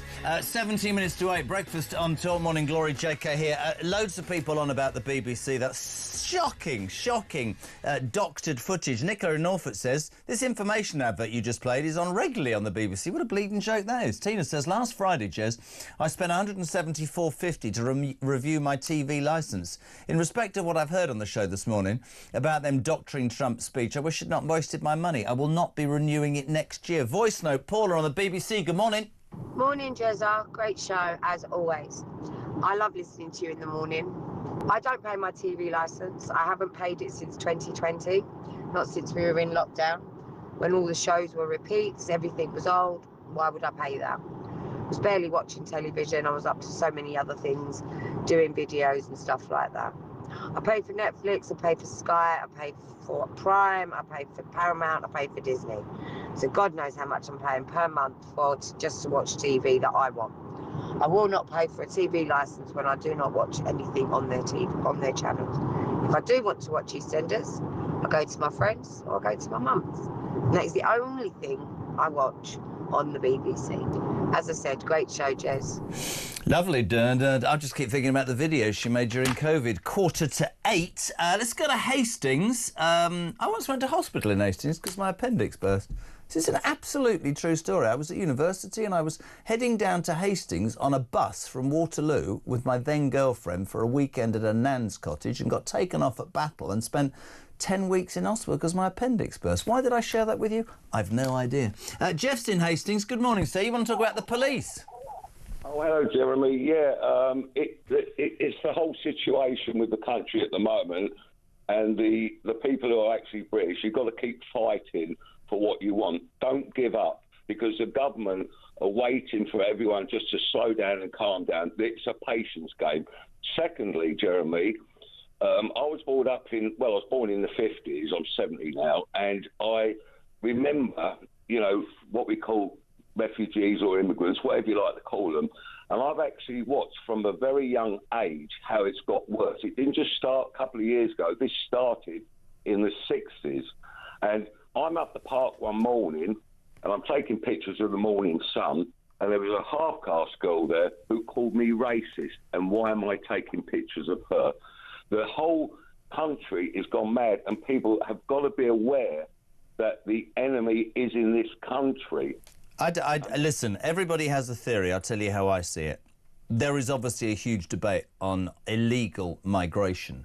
Legal migration has worked for many, many years. The problem we get to with this debate, right, is that this country, the pull of this country is so great that people who are not vetted have arrived in this country and are getting treated better than the people who have paid their stamp for years, and that is fundamentally wrong. And I think what this country needs to do, whether it's the police, whether it's the BBC, whether it's media, whether it's immigration, is not be afraid to have a discussion which says being tough is all right, saying no is all right, criticising somebody is all right. It's okay, because somewhere somebody's going to get hacked off, because that's the way of the world. But the way to do it is to listen to the silent majority. Jeff in Hastings, thank you very much indeed. 7:45.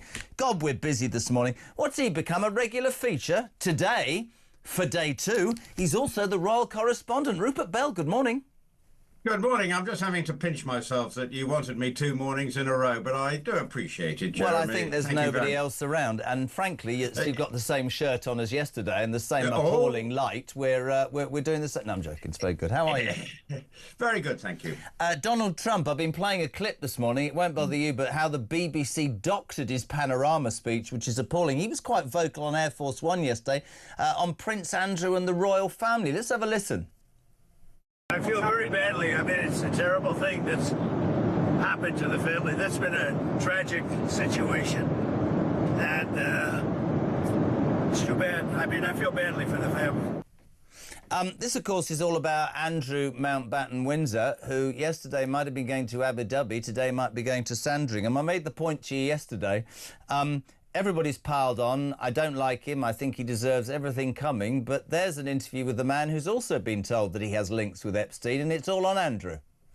Well, yes, and this is quite interesting because there's quite a political kerfuffle going on in the States about it. Why haven't they released some of the stuff, and feel that President Trump may be blocking some of the stuff that should be coming out in the States? So that's why, for Prince Andrew, he seems to, or Andrew as he is now, is as I say, the low-hanging fruit. It's an easy one, but it does also show President Trump's affection for the royal family, because obviously he had his second state visit recently, and he does have a huge soft spot. He's been quite open in his statements of what he thinks of the King and Prince William, who's obviously in Rio de Janeiro at the moment. Oh, yeah. So it is quite interesting how he has said that, but ultimately that again sort of maybe deflects away from the real question that may be stirring in the United States about the whole Epstein issue, which is causing some political controversy, as I say. You mentioned William. He's Earthshot Prize in Brazil. He's on Copacabana Beach without his shoes on. And lo and behold, the Ginger Whinger, in the midst of all of this publicity war, confirms he's going to Canada. What's that, skiing or to find a friendly elk? Do I care? No. Well, he's gone actually part of the Remembrance Day services, obviously, around as a sort of 2-week build-up. It is interesting. By all accounts, it was cleared by the King.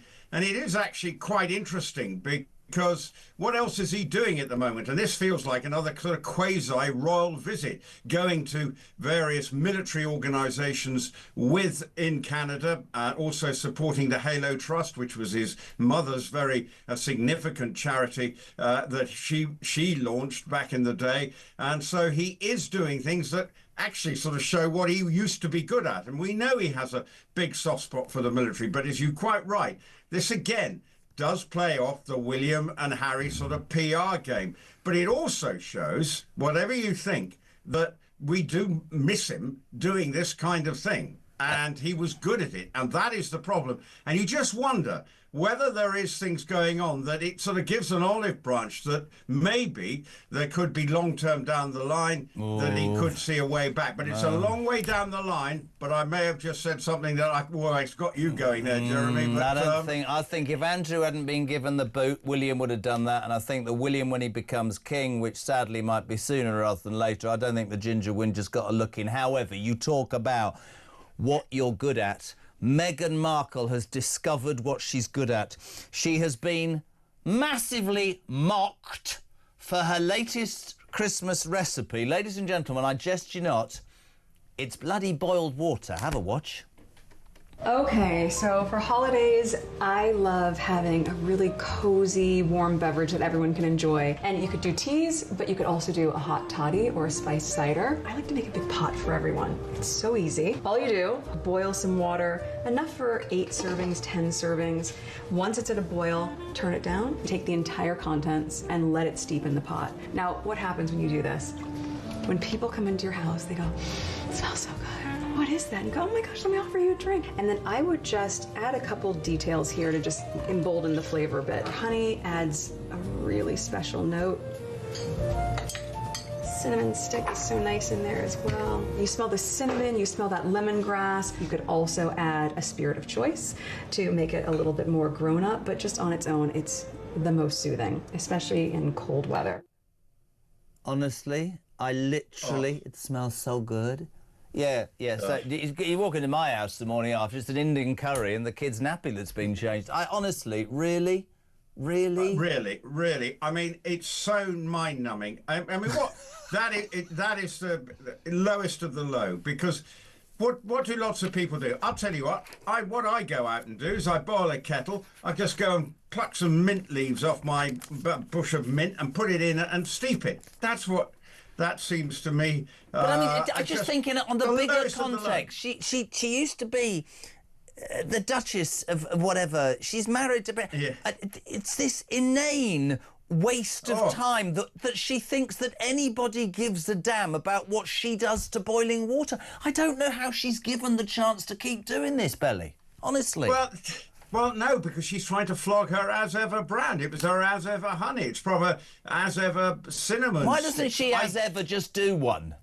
Well, I mean, it's so mind-numbingly trite that it just needs to... But unfortunately, she thinks it's amazing. Yeah. But it's not even mulled wine, as mulled wine should be steeping for hours and have a flavour. Yes, have the non-alcoholic version.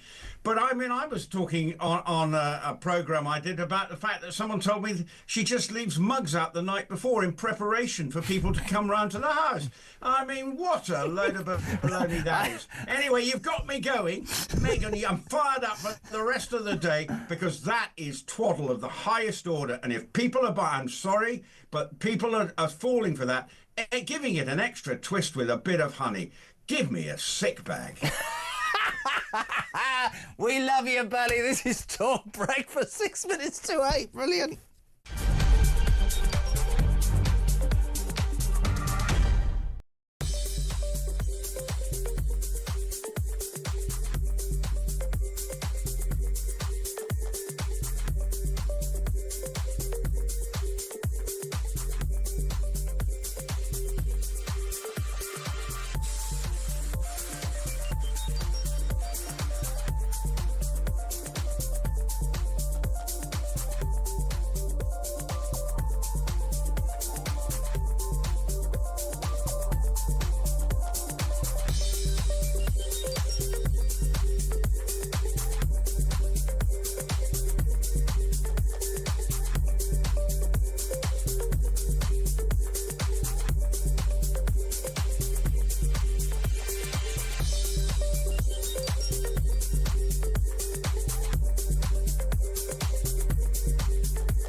If you can find ways of letting the private sector breathe, not having them spending nearly all of their time complying with rules, then you can get an awful lot done. Growth goes up, more people are employed, more people are getting pay rises, more people are moving into higher skilled jobs, and suddenly the money does start to flow into the exchequer. Or if not suddenly, over a year or two, you're in a much, much brighter position. So I'm very keen to hear what Reform are going to do on that. And I think they're likely to stay consistent on that.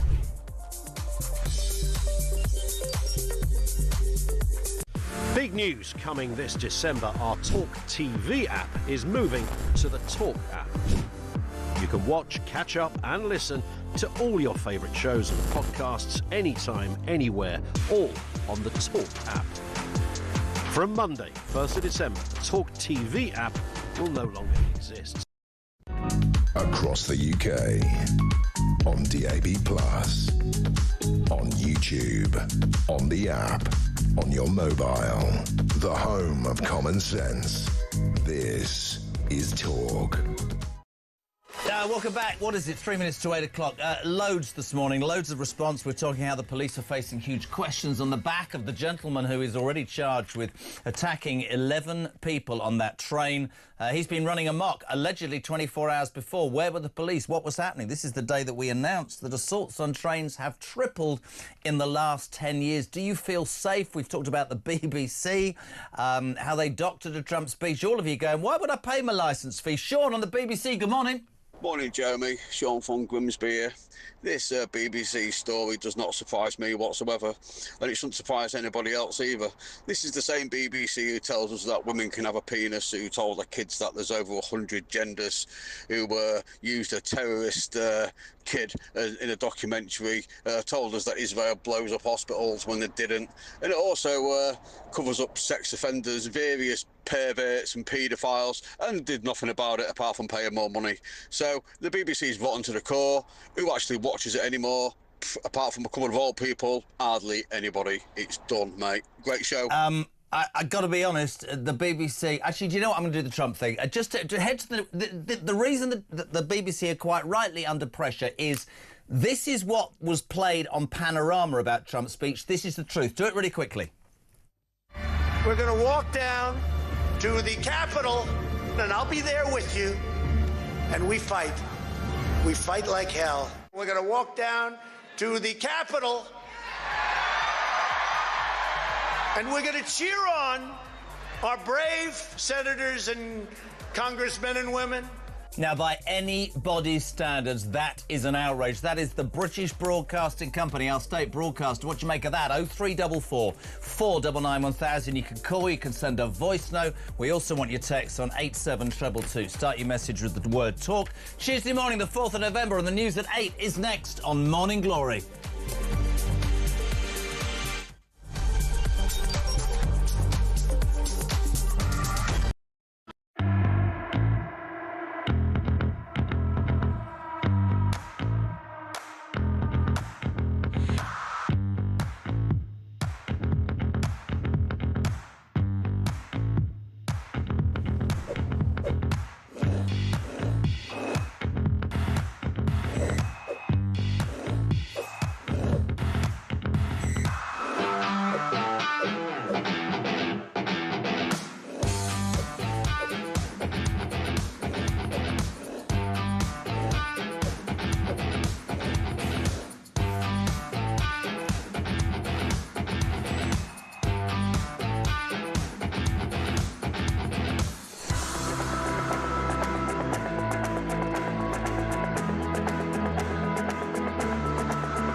Across the UK, on DAB+, on YouTube, on the app, on your mobile, the home of common sense. This is Talk.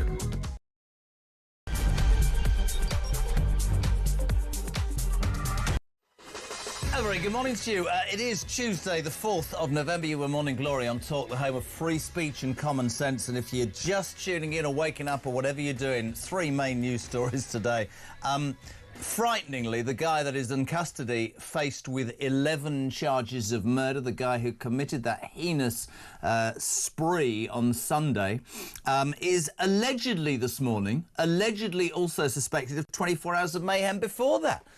Waving his blade in a barber's, attacking a 14-year-old kid, being seen on numerous occasions with the weapon. My question is, where were the police? Do you feel safe? I mean, I understand that they've had their numbers cut. I understand about ideology. But, God, if you can't actually fear that things aren't going to get any better, what are we supposed to think? We released the statement earlier that assaults on trains have increased threefold in the last 10 years. What are the police doing about it? What about politicians? They were out yesterday going, oh, quite rightly, with the bravery of everybody, and I like that. But what about responsibility? What are you going to do to make it safer for us? How are you going to make this country safer for us? This isn't building something up that isn't there. This is a reality. 03444 991 So many of you absolutely disgusted by the story of the BBC front page of the Telegraph today. A whistleblower releasing footage that the BBC deliberately doctored the Donald Trump speech from the Capitol Hill riots. We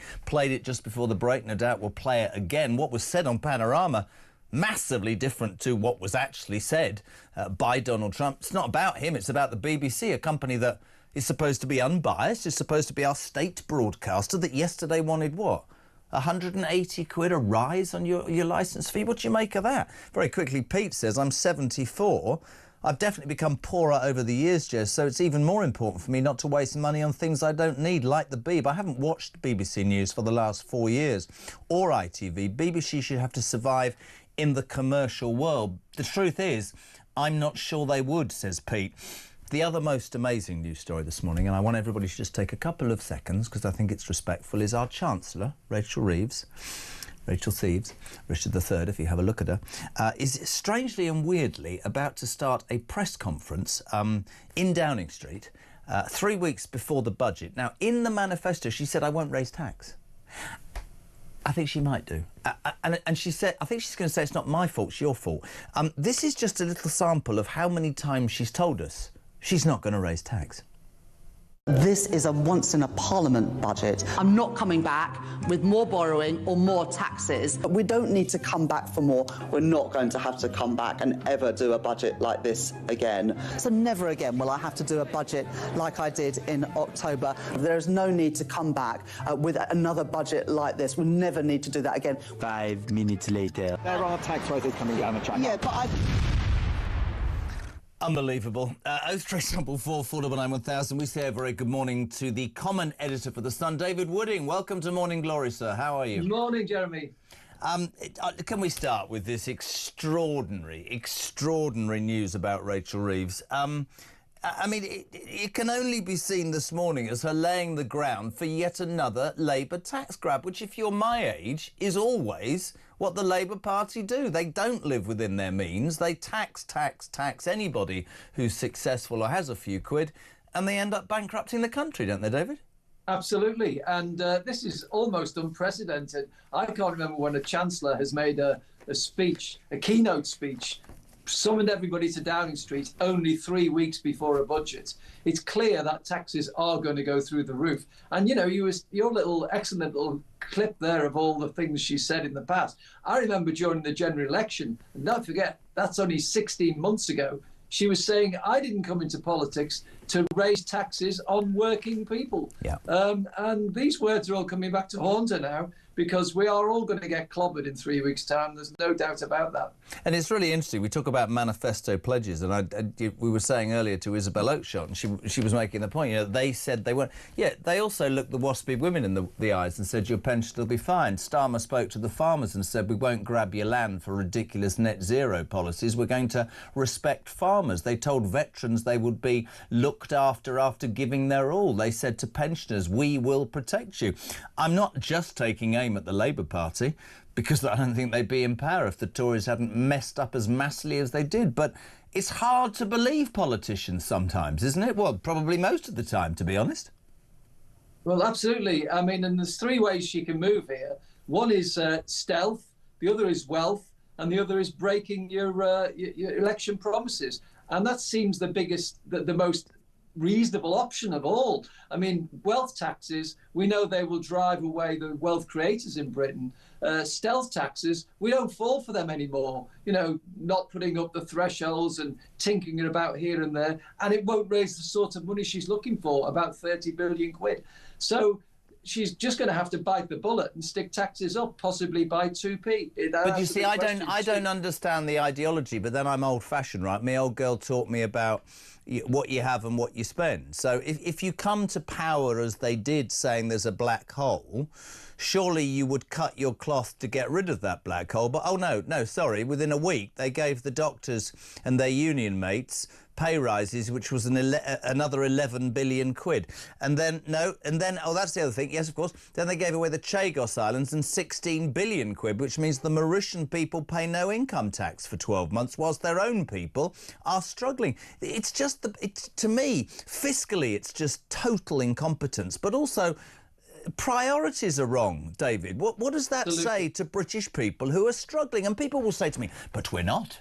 We're not struggling like the Mauritian people. Yes, people are. Their food bills have gone up. Their electricity bills have gone up. It's hard out there, right? No, it's not in the DNA of this Labour Party to make any cuts. I mean, we've got a welfare bill which is £300 billion, and 100 billion of that very soon will be going on sickness benefits for people with mild ADHD or feeling a little bit anxious or whatever. And they all grapple with this. The left of the party won't allow them to do it. They'd rather hand out money and make the taxpayers pay for it. And taxpayers are beginning to ask, where is their money going? They see it being spent on asylum hotels. They see it being spent as bungs to foreign criminals to go back home. And yet the cost of living's going up. And David, it's a very exciting moment for me. Rachel Reeves has arrived. Let's do it. My budget, led by this government's values of fairness and opportunity, and focused entirely on the priorities of the British people, protecting our NHS, reducing our national debt, and improving the cost of living. There is a lot of speculation about the choices that I will make. Of course there is. I understand that. These are important choices that will shape the future of our country for years to come. I want people to understand the circumstances we are facing. We're going to get blamed. The principles guiding my choices, and why I believe they will be the right choices for our country. We are a country with considerable economic strengths, an open trading economy, a global hub for cutting-edge industries, from AI to biotech, with world-leading universities and scientific institutions, and a talented and a committed workforce. We're skinned. But years of economic mismanagement has limited our country's potential, with long-term issues continually unchecked and potential unrealised.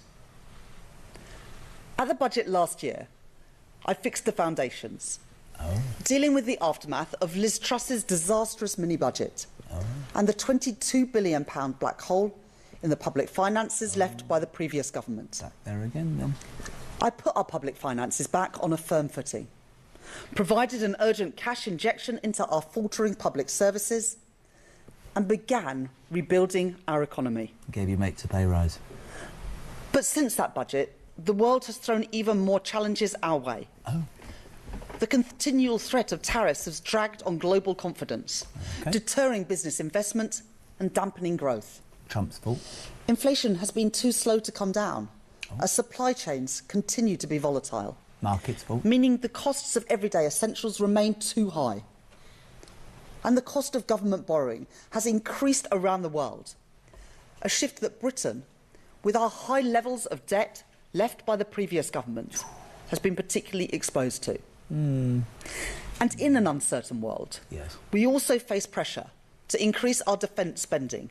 And it is right that we do that, protecting ourselves from hostile actors and supporting our allies. And there are other pressures on the public finances. Just say what you're going to do, love.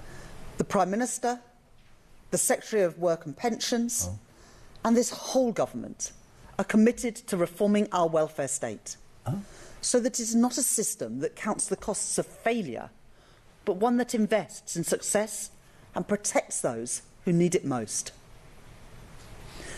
There is nothing progressive about refusing to reform a system that is leaving 1 in 8 young people out of education or employment.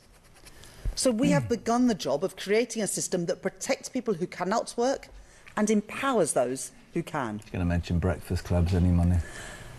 And there are longer-term challenges too. What? That feeling, shared by millions of people across the country, that the economy isn't working as it should. Because you're in charge of it. Alongside the budget this month, the Office of Budget Responsibility, the UK's public finance watchdog, will set out the conclusions of their review of the supply side of the UK economy. Just say it, love, I'm bored now. I will not preempt those conclusions, but it is already clear that the productivity performance that we inherited from the last government is weaker than previously thought. A less productive economy is one that produces less raise your output per taxes, hour which worked. patently is going to happen. That has consequences for working people, for their jobs and for their wages. And it has consequences for the public finances too, in lower tax receipts. It's not a question of how hard people work. Poor productivity means that we're putting in more, but getting out less. It means too many businesses and workers don't have the tools that they need. Trains that run on time, broadband that's fast and reliable, access to new technologies, or proper training. So Just tell us the truth, love. For the job. For a long time, commentators have talked about Britain's productivity puzzle. Shall I go to the loo and I'll be back? Yeah. The causes of our economic underperformance are well understood. The chronic stop-go cycle of public investment has left us with roads full of potholes, high energy prices, potholes now, and unstable conditions for vital business investment in skills and technology. Why don't you fill them then? And long-term failure to invest in our regions has built growth on a narrow base, with some parts of the country forging ahead, I'm going while to others tax you. fall behind. I'm going to tax you. The truth is that previous governments have not adequately faced up to these challenges. Seriously, love, can you get to the point? Too often, political convenience has been prioritised over economic imperative. The decision to pursue a policy of austerity after the financial crisis dealt a hammer blow. Hold her a minute. David Wooding, 10-second reaction. How long is it going to be before this woman who doesn't know how to add up just says, I'm going to raise your taxes? Well, she's sort of breaking it to us gently is the most positive way I can frame that. She's telling us what all the problems are, and then she's going to hit us with it. Well, we know where it's going. It's like one of those long letters where it ends from the manager saying, but it ends, I'm sad, therefore, to let you know that your job has been relinquished. Imagine if she finishes by saying, I'm sorry, I can't add up, I'm resigning. Yeah. She looks physically sick to me. We'll keep going with it because it's absolutely enthralling. Our public service is weakened and our economy fragile. Yes. And we finished the pandemic with higher death rates and higher debt than our peers. This isn't about relitigating old choices. No. It's about being honest with the people about the consequences that those choices have had. So just be honest, you're going to raise taxes. It is my job to deal with the world as we find it. Nearly. Not the world that I might wish it to be. Oh. Not to commentate or to speculate. Having a go at me now. But to act. In my Maze lecture last year, I set out our plan for solving our productivity problem through a programme of stability, investment and reform. And when I became Chancellor, I began to put that plan into action. Stabilising our public finances, making the tax and spending decisions to get debt down, and to fund our public services deliberately in case you're worried. Changing the fiscal rules to increase public investment by £120 billion over the course of this Parliament. It's the only way I can get through this. In private investment too. By laughing a little bit. For road and for rail, for housing and nuclear power. And reforming our economy. Ripping up the planning rules so we can build housing and infrastructure right across the country. Milk with 1 sugar, thank you. Bringing the brightest and the best to our shores with a new visa regime. and signing trade deals with the EU, the US and India to help businesses export around the world. We've begun to see the results of those plans. Hold on a second, listen, Steve says, looks like thieves had a sleepless night. I've never heard such a massive pile of manure, blaming everybody and everything but herself and a pathetic, treacherous, lying bunch of Labour traitors. One consolation, they're due for extinction very soon. Rachel, it's not working with Steve. He's not impressed at all. I don't expect anyone to be satisfied with growth of 1%. Oh. I'm not. Oh. And I know that there is more to do. Oh. The first part of our planning reforms will add an additional £6.8 billion to the size of our economy in the next 5 years. But the next part, our planning bill, must complete its passage through Parliament before it can make a difference. Sean in Gloucester, if we lower a bit, rates, he's quite direct. What a load of crap from racial thieves. Just resign, you moron. Brilliantly. Have now been cut Anna in Surrey. Labour needs to get her a voice coach. This is bloody awful. Andy in Hersham. Hersham boys, laced up boots and corduroy. He says you're on air. I know, I'm trying to get through it. And the choices I make in this budget this month will be focused on getting inflation falling and creating the conditions for interest rate cuts to support economic growth. Does she think we'll fall asleep by the time she announces it, or have gone to an ad break or left the country? I understand the urge for easy answers. Politicians of recent years have become addicted to shelling out for short-term sticking plaster solutions rather than making long-term economic plans. They were irresponsible then. And those who continue to push for easy answers are irresponsible now. Did you know about your licence for your house? National debt now stands at £2.6 trillion. Stop giving equivalent to 94% of GDP. Before the mini-budget, our borrowing costs were in the middle of the pack compared to other advanced economies. But now, we have the highest borrowing costs of any G7 country.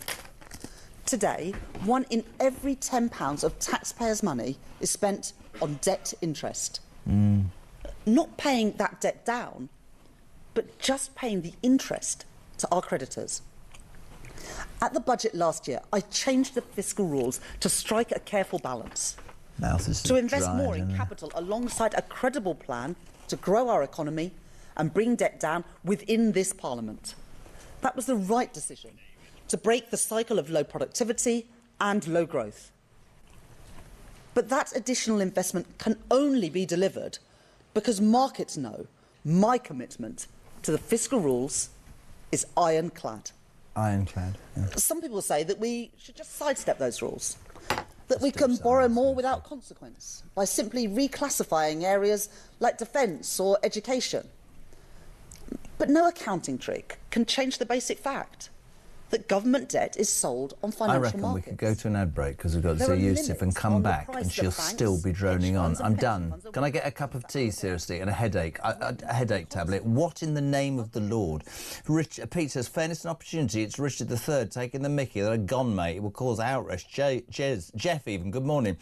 Who writes these stupid Labour captions on the podium? I've got one. It says, Labour, do one. You're awful. I believe thieves talks about as much as I believe the BBC in terms of sense. What a load of old rubbish. Jeremy, even the Downing Street lectern has moved to the left. Howard, Sunak told us Labour would raise taxes. The media told us he was telling lies. Oh, my God, you lot are so excited by this.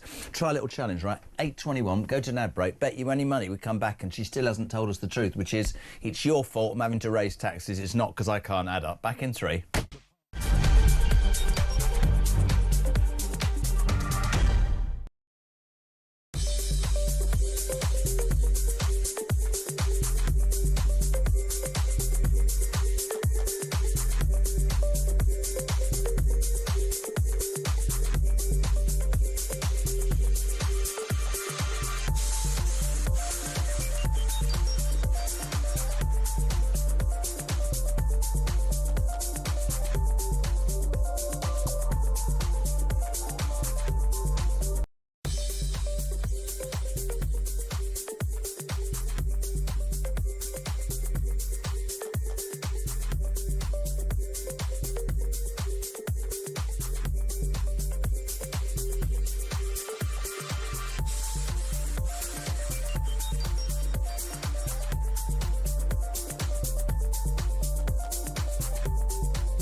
Don't miss out. Lammy needs to get real about this, doesn't he?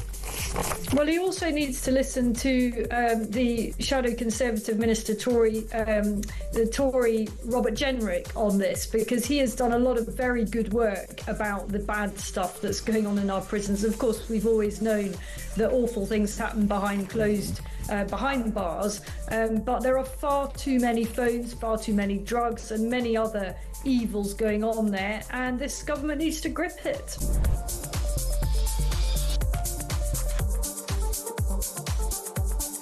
Big news coming this December. Our talkTV app is moving to the Talk app.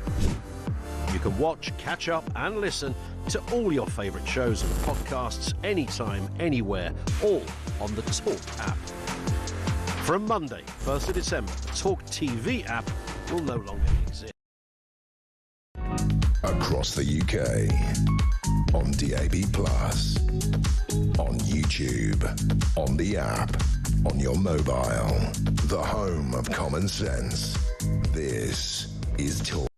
Welcome back. It's 8:26. Back to Rachel Reeves. Of its future. Any news on tax rises? There is a reward for getting these decisions right. Oh.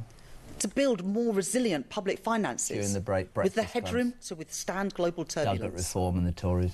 Giving business the confidence to invest and leaving government freer to act when the situation calls for it. No mention of paying rent back. To continue to invest in our infrastructure and our industry to build a stronger economy. And to get the cost of borrowing down. Spending less on debt interest and more on schools and on our health service. Just get on with it, love, seriously.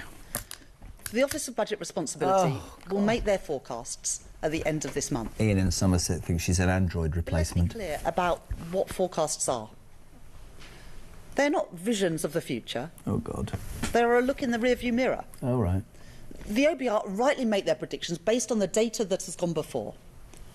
But I do not believe that our past has to determine our future. I do not believe our past. Or that a stuttering economy, poor productivity and falling living standards is somehow Britain's destiny. Anna and Surrey, blah, blah, blah. A brighter blah, future is within our grasp. Oh. We were elected to break with the cycle of decline. And this government is determined to see that through. Just get on with it, love. So we will go further and faster. On planning, on the industrial strategy, on reforming regulation. Yes. All to deliver growth throughout our economy in all parts of our country. We will bear down on waiting lists, on the cost of living, and on the national debt, which compound these challenges. Yeah. And when that requires hard choices, we will act. Yeah.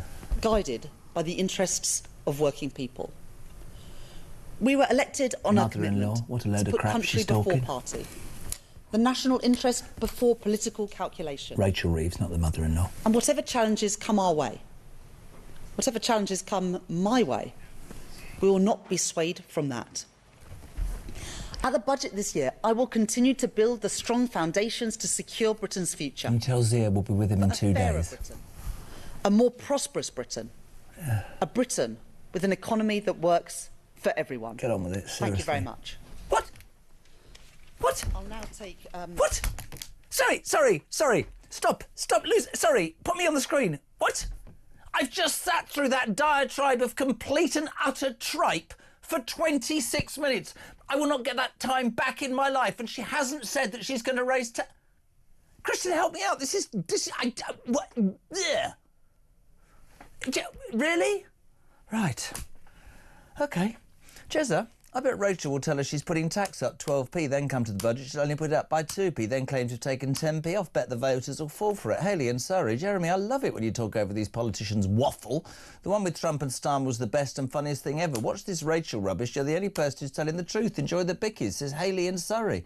Sorry, I'm slightly confused by the whole process. It's just that she's not announcing taxation then, Chris. She's just carrying on, is she? That's the way it is. Have we got Zia Youssef ready? Right, let's just go to the man himself. I last saw him over a gin and tonic on Thursday night. Zia Youssef, head of policy at Reform UK. I've just spent 26 minutes of my life, Zia, listening to waffle from a woman who can't add up, and I'm never going to get it back. And she still hasn't said she's going to raise taxes, but we all know she is. Yeah, I mean, it's pretty horrible to have to listen to that and put up with it. And I think the British people are sick of it. They're sick of the fact that we've got a drunken sailor at the tiller of this great economy, the United Kingdom. According to Capital Economics, they think she will be, post the budget that's coming, she will have raised taxes faster than any chancellor in 55 years. She's already going to borrow 40 billion quid more than Labour committed to. They're spending money like drunken sailors. Despite Starmer's walloping majority, he's got no hope of getting a penny of welfare cuts through. The welfare state is now a runaway train to which the whole economy is attached. Unemployment is at 4-year highs. Sovereign debt is close to 3 trillion quid. And interest payments alone by the end of this parliament, Jeremy, interest payments alone will be the equivalent of over £4,000 per household in the UK. We have a Labour government that is utterly inept. I mean, I tweeted out yesterday, and I don't think there's a human being less qualified to be Chancellor than Rachel Reeves, although I had a number of people respond and said, I'd raise you Ed Miliband, which is fair enough. Yeah, I think the thing about it is, and I think the most frustrating, I don't even want to watch the pictures anymore. I'm so bored of the whole thing. Just put Zia and I up.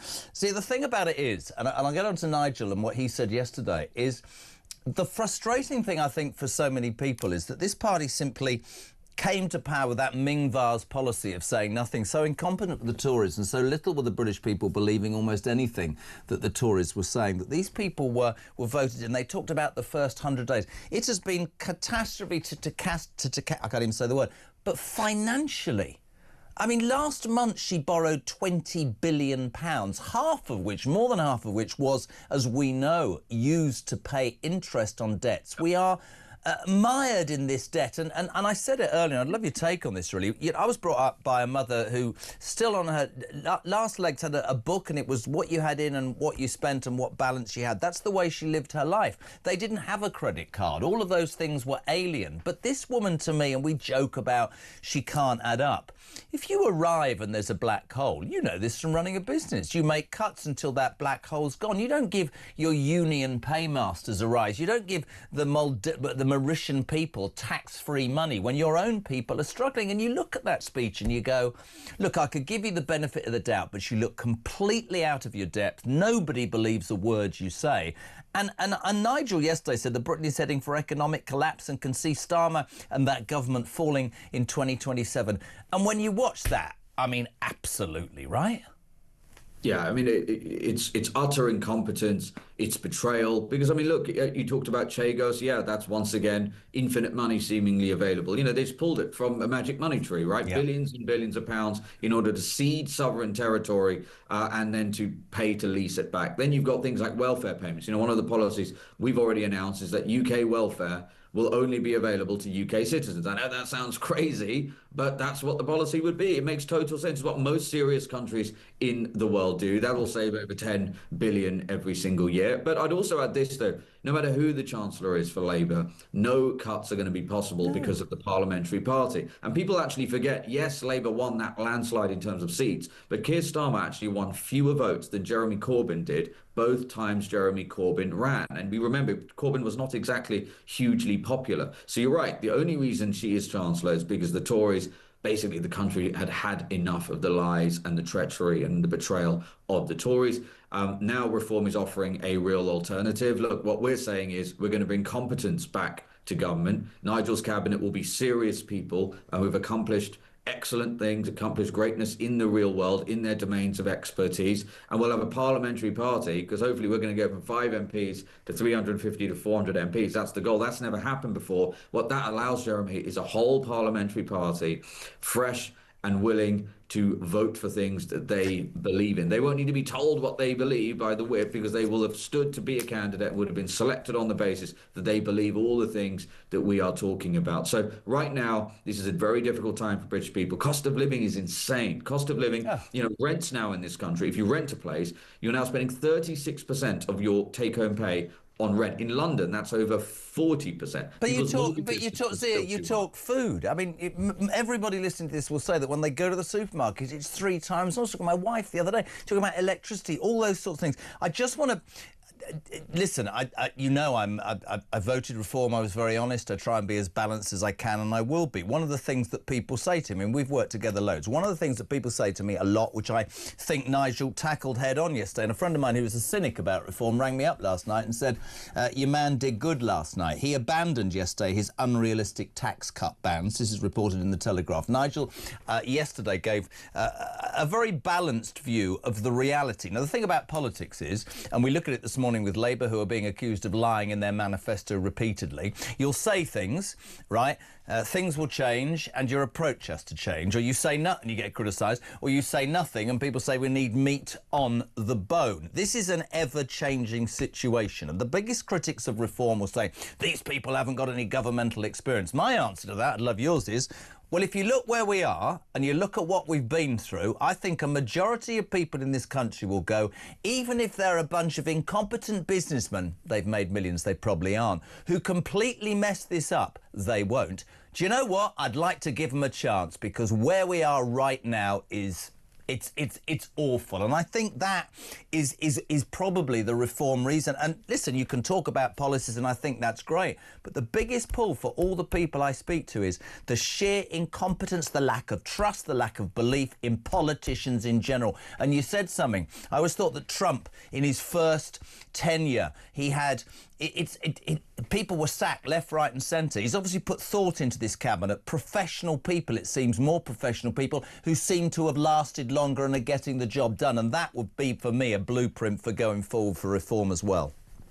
Yeah, that's exactly right. I mean, at the moment, the only qualification one seems to need to become Chancellor of the Exchequer is to have carried an MP's bag around, have a useless political science degree, maybe gone and gotten a few cappuccinos for your boss and given them bad advice, and then chosen the right leader in a leadership election and run the gauntlet. And then, lo and behold, you're Chancellor. I mean, and that is in no small part why the country is in this catastrophic state. And you put it well earlier, when the national debt is closing in on £3 trillion and this country is now spending almost the equivalent of the defence and the schools budget combined just to pay the interest, and money is being borrowed to pay the interest. That is the equivalent of somebody taking out a new credit card just to make them payments on another credit card that they've already maxed out. So we have to be real about what is going to be possible. Firstly, we've already announced tens of billions in cuts, in no small part in terms of spending, in no small part by prioritising UK citizens and saying, sorry, if you're a foreign... You know, I got asked, I did the broadcast round yesterday, and they said, Zia, who's going to lose out in terms of public spending? You know, who's not going to get the things that they're used to getting? Well, I'll tell you what, the foreign nationals who are claiming universal credit, right, or any other form of welfare, just want to jump in for a reason, because I don't know. Can I jump in and say, if I went to another country today and I went, listen, I'm coming to live here, I haven't got a passport, I haven't got any documentation, I haven't got a job, can you please give me a house and some benefits so I can sit on my backside whilst people of your country are working and paying tax? They'd look at me in the face, laugh at me and deport my arse as quickly as possible. It makes no sense, this country. Of course we shouldn't be giving benefits to people who shouldn't be here. It's ludicrous. No, and they get taxis, currently this government is spending £4 billion a year, £4 billion just on accommodation alone for illegal migrants and asylum seekers. They go to the front of the queue. In London, the majority of social housing goes to foreign nationals. While our veterans, by the way, our own veterans who've made huge sacrifices for this country, are at the back of the queue, or indeed actually being evicted by people like Serco and at the behest of the government as a result of these HMOs, you know, where they're being taken out of these hotels and they're being dispersed into local communities, into multiple occupancy homes. Jeremy, it's all so frankly treacherous. It is so unacceptable. We are a laughingstock. And you go anywhere else in the world, they always ask, what on earth is your government doing? Why does your government appear to hate British people so much? And so our answer is very simple. Yeah, you will get accommodation if you're an illegal migrant. You'll get it for maybe a week or two. You will not be allowed to leave because it'll be detention facility, and then you'll be deported and you will not be allowed to come back here. If you come to this country illegally, you will never be granted the right to remain. No ifs, no buts, full stop. We make these sorts of changes, Jeremy. That's how, you use the term trust. And I think you're absolutely right about that. Politicians now, as a result of what the Tories did and now what Labour are doing, which is just as bad, the British voters have just lost faith in anything that politicians say. And that's why what Reform is saying with regards to the economy is, look, of course, our ambition is to cut taxes. People know Nigel's the sort of person who would do that as Prime Minister, but we have to first restore the public finances. Sure. And I think, if you look back very briefly, just by the way, we just had this cut up. The biggest giveaway that Reeve said, because the whole thing was quite boring in terms of tax, was when she said, we'll all have to play our part. So we all know that tax rises are coming. I think for Nigel, I had a conversation with him some weeks ago, personally, over a drink, and we were talking about how people perceive politicians. You think about Thatcher, for many she'll be a hateful figure, but for millions of people in this country, she went, listen, there's the medicine you're going to have to take. We're in a terrible position. To take that medicine won't be nice, but it will get us to a position where we are far better off. I think this country is calling out for a politician. I hope it's Nigel, it might be somebody else. I'm being completely honest when I say that, who actually says, listen, I'm sure I've done this, that and the other. It's not about me. I'm laying in front of you what I believe can change the lives of people of this country. I am going to be attacked and vilified and slagged by every institutional part of this country. But you know what? I put that in front of you because I believe that gives me a chance. And that's what I think right now Reform does. And I'm being very open about that. It might change in 3 years. I don't know. But I think that people lack a belief that there's much inspiration in politics. And if you looked at that this morning, the text I'm getting, people saying, I've aged 20 years, I'm going to go and have facial surgery. I mean, honest to God, man, you look at that and you go, that's the person who controls our purse strings. Oh, my God. And she didn't even announce anything, to your point. Nothing. It's one thing to waste people's time like that and put people through it, and then to announce absolutely nothing. These people are devoid of ideas. They also don't believe in anything. No. They don't believe in anything. Their sole purpose is just to cling on to power. First, to gain power. They spent 14 years in opposition, which is not why none of their ideas were ever tested in the real world. They've now hit reality. And I'm afraid for them, because their understanding of the real world is so shocking, the economy is deteriorating at an even faster pace than it was under the Tories. Now, listen, very quickly, I'm going to play you a clip.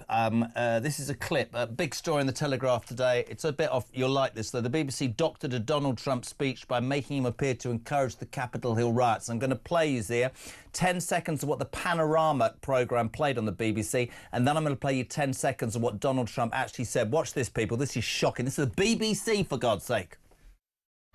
We're going to walk down to the Capitol, and I'll be there with you, and we fight. We fight like hell. We're going to walk down to the Capitol, and we're going to cheer on our brave senators and congressmen and women. Zia Yusuf, you appear regularly as probably one of the only sane voices on the BBC Question Time programme.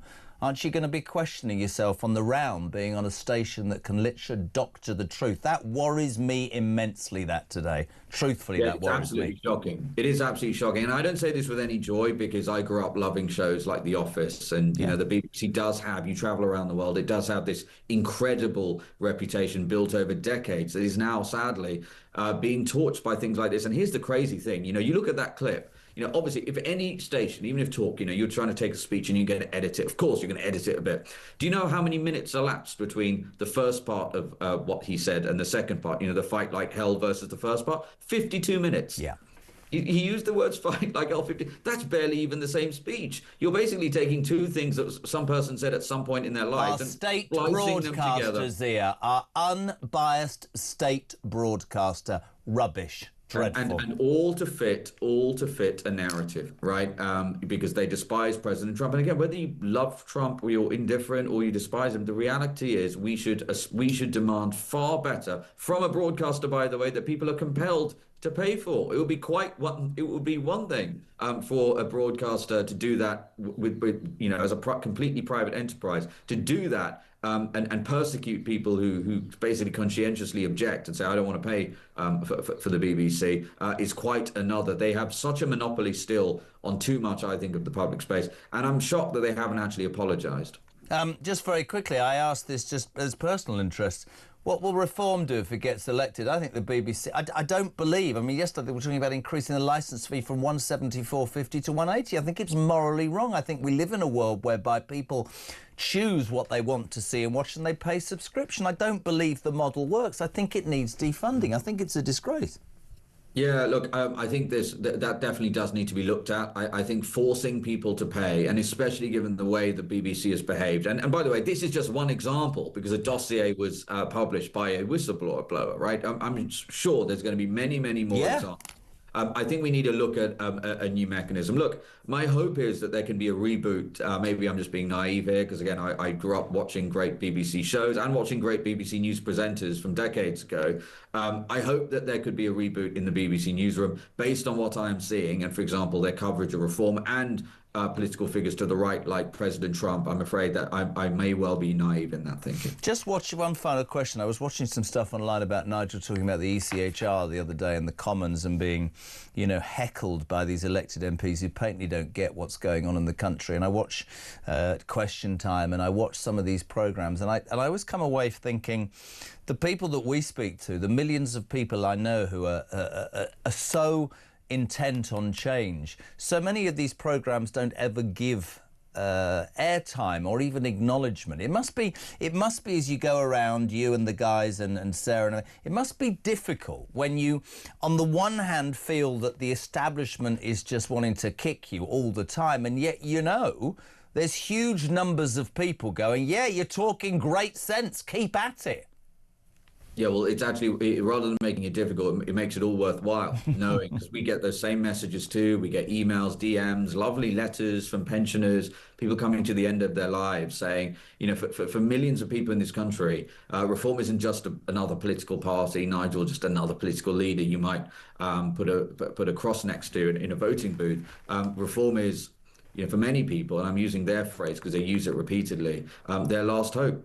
They keep saying this is their last hope. Reform is their last hope. Nigel's our last hope to turn around this great country for which so many sacrificed so much. And they see it as a last hope for their children and for their grandchildren. And so we carry that on our shoulders. And that's why we will tell the truth, no matter what the cost. And we will continue to make the case to as many people as possible that there really is an alternative to the appalling treachery that we've seen from the political class in this country for decades. Good note. Listen, Thea, thank you, mate. You're the only reason I managed to get through that stuff with her. Honestly, I think my life was nearly ended. I hope you've survived the Rachel Reeves speech. 14 minutes to 9 o'clock. This is Talk Mornings, even breakfast, I think. Yeah.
across the UK.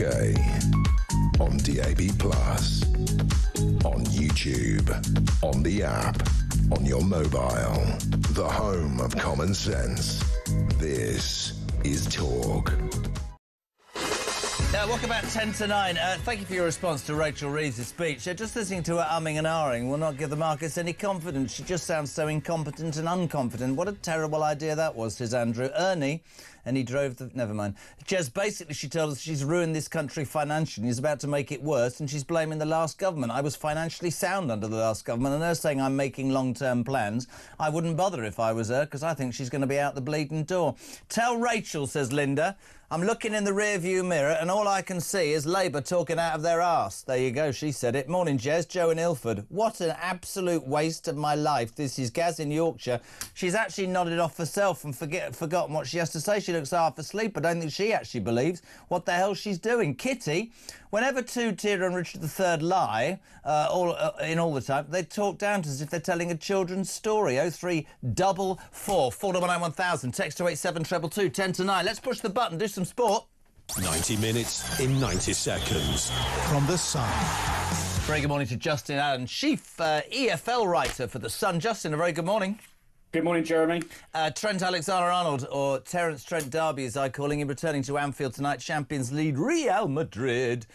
Terence Trent Derby. I absolutely understand why he went. He'll get booed, but I don't hold it against him at all. He gave everything to Liverpool from the age of 14. Good luck to him.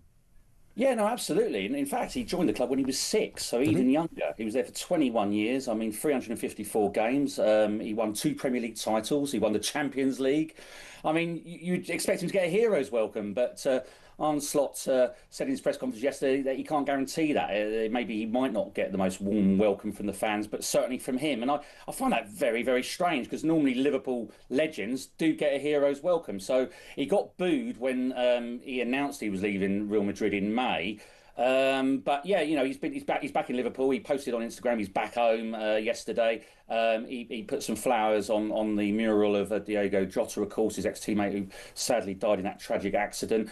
So yeah, no, I think the fans should give him a warm reception. I mean, yeah, he should get hero status without a doubt. We'll see. Last night, sat in a hotel room with a burger and a Coke. My life isn't that exciting. Sunderland looked awful for the first 20 minutes against Everton. Moyes should be kicking everybody because they should have won that match, but continued to impress. Still fourth in the Premier League, and I have to say something. You're a football man. I'm a football man. Granit is that I can't say his name. Zach. What's his name? Him, the one that was at Arsenal, 17 million, has to be the best buy in the last 12 months by a mile. Head and shoulders above anybody on that pitch last night.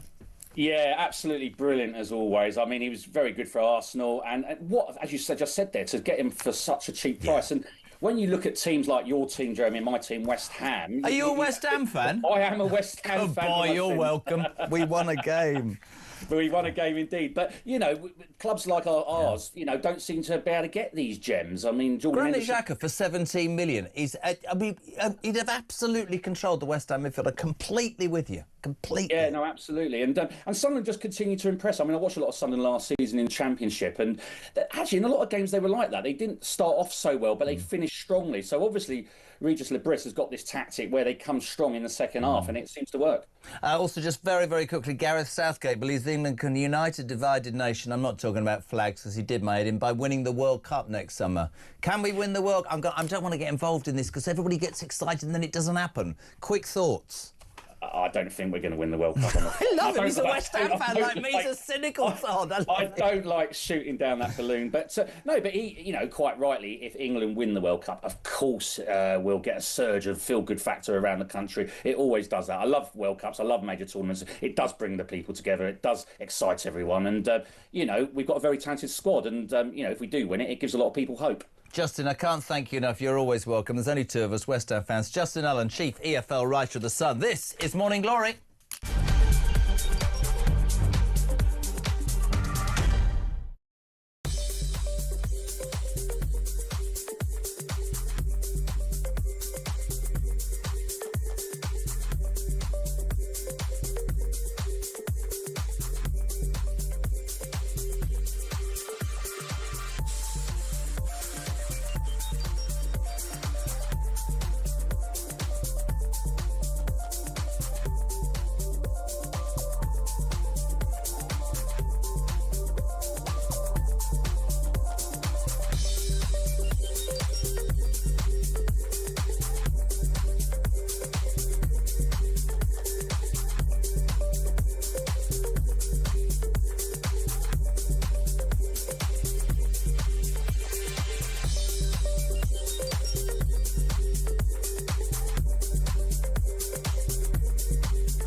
so don't miss... Lammy needs to get real about this, doesn't he?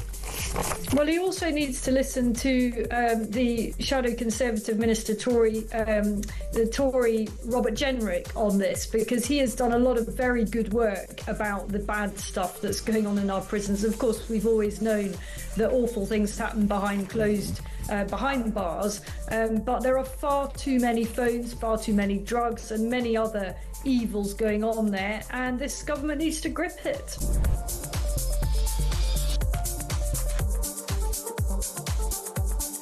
Big news coming this December. Our talkTV app is moving to the Talk app. You can watch, catch up and listen to all your favourite shows and podcasts anytime, anywhere, all on the Talk app. From Monday, 1st of December, the talkTV app will no longer exist, so don't miss out. So head over to your App Store or Google Play and search Talk now. Across the UK, on DAB+, on YouTube, on the app, on your mobile, the home of common sense. This is Talk. Welcome back. It is Tuesday the 4th of November, on the day that Rachel Reeves took 26 minutes out of my life and said absolutely nothing about tax rises. The biggest giveaway is that Reeves says that we'll all have to pay our part.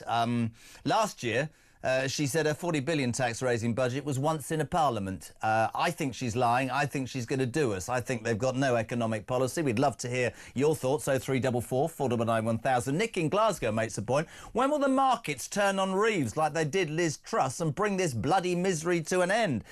Voice note, Sarah, on Richard III. Go. Jezza. What is this woman talking about? I mean, does she actually believe what she's saying? And I mean, how long can they go on and on and on about how it was the last government's fault? Everything is the last government's fault. And, you know, honestly, I think her and Keir Starmer went to the same speech therapist, or I don't know. They sound exactly the same. It's very, very odd. I think it's more than odd, Sarah. I genuinely, and somebody will say, oh, you're being unfair, I think she's incompetent. I think they have no plan. I think they are typical Labour politicians, which is, we're going to give our union mates pay rises and tax all of you. We're not going to create growth. We're basically going to punish anybody that's ever achieved anything. Gary Phillips says, morning, Jez, I could have cut that speech down to a minute. It would have gone like this. Morning, all. It's everybody else's fault, not ours. The Tories, Trump, Brexit and Farage, so I'm putting your taxes up. Thank you very much indeed, and good night.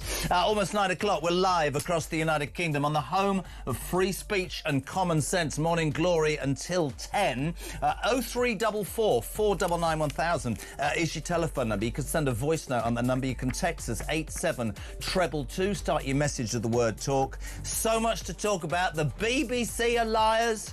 Reeves is a liar. The police aren't doing a great job. But you lucky people, have got another hour of me. Oh, bless.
across the UK.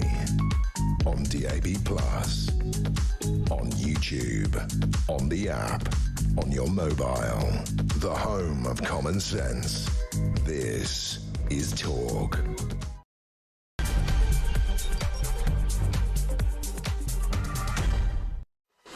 Hey, very good morning to you, JK on Morning Glory. On the day, well, there's three main news stories. I've been doing it since 6 a.m. The police are facing huge questions this morning. You'll have seen that atrocious and heinous attack on the train on Saturday evening. A man in custody facing 11 charges of murder. It now transpires that this criminal was allegedly running amok for 24 hours before that. Attacked a 14-year-old boy, waved the blade in a barber shop, was seen in various areas. The question this morning is, where were the police? How much did they know about this? Why was this guy still at large 24 hours later and able to stab 11 people, some critically? On the day also that we announced that assaults on trains have tripled in a decade. Do you feel safe? Do you feel safe being in this country? Loads of politicians yesterday rightly coming out and saying, oh, you know, bravery. But I didn't hear one politician say, we're going to do something about this. We're going to put more policemen and women on the streets. We're going to do more stop and search to get rid of this knife epidemic. What we're going to do is say, if you go to prison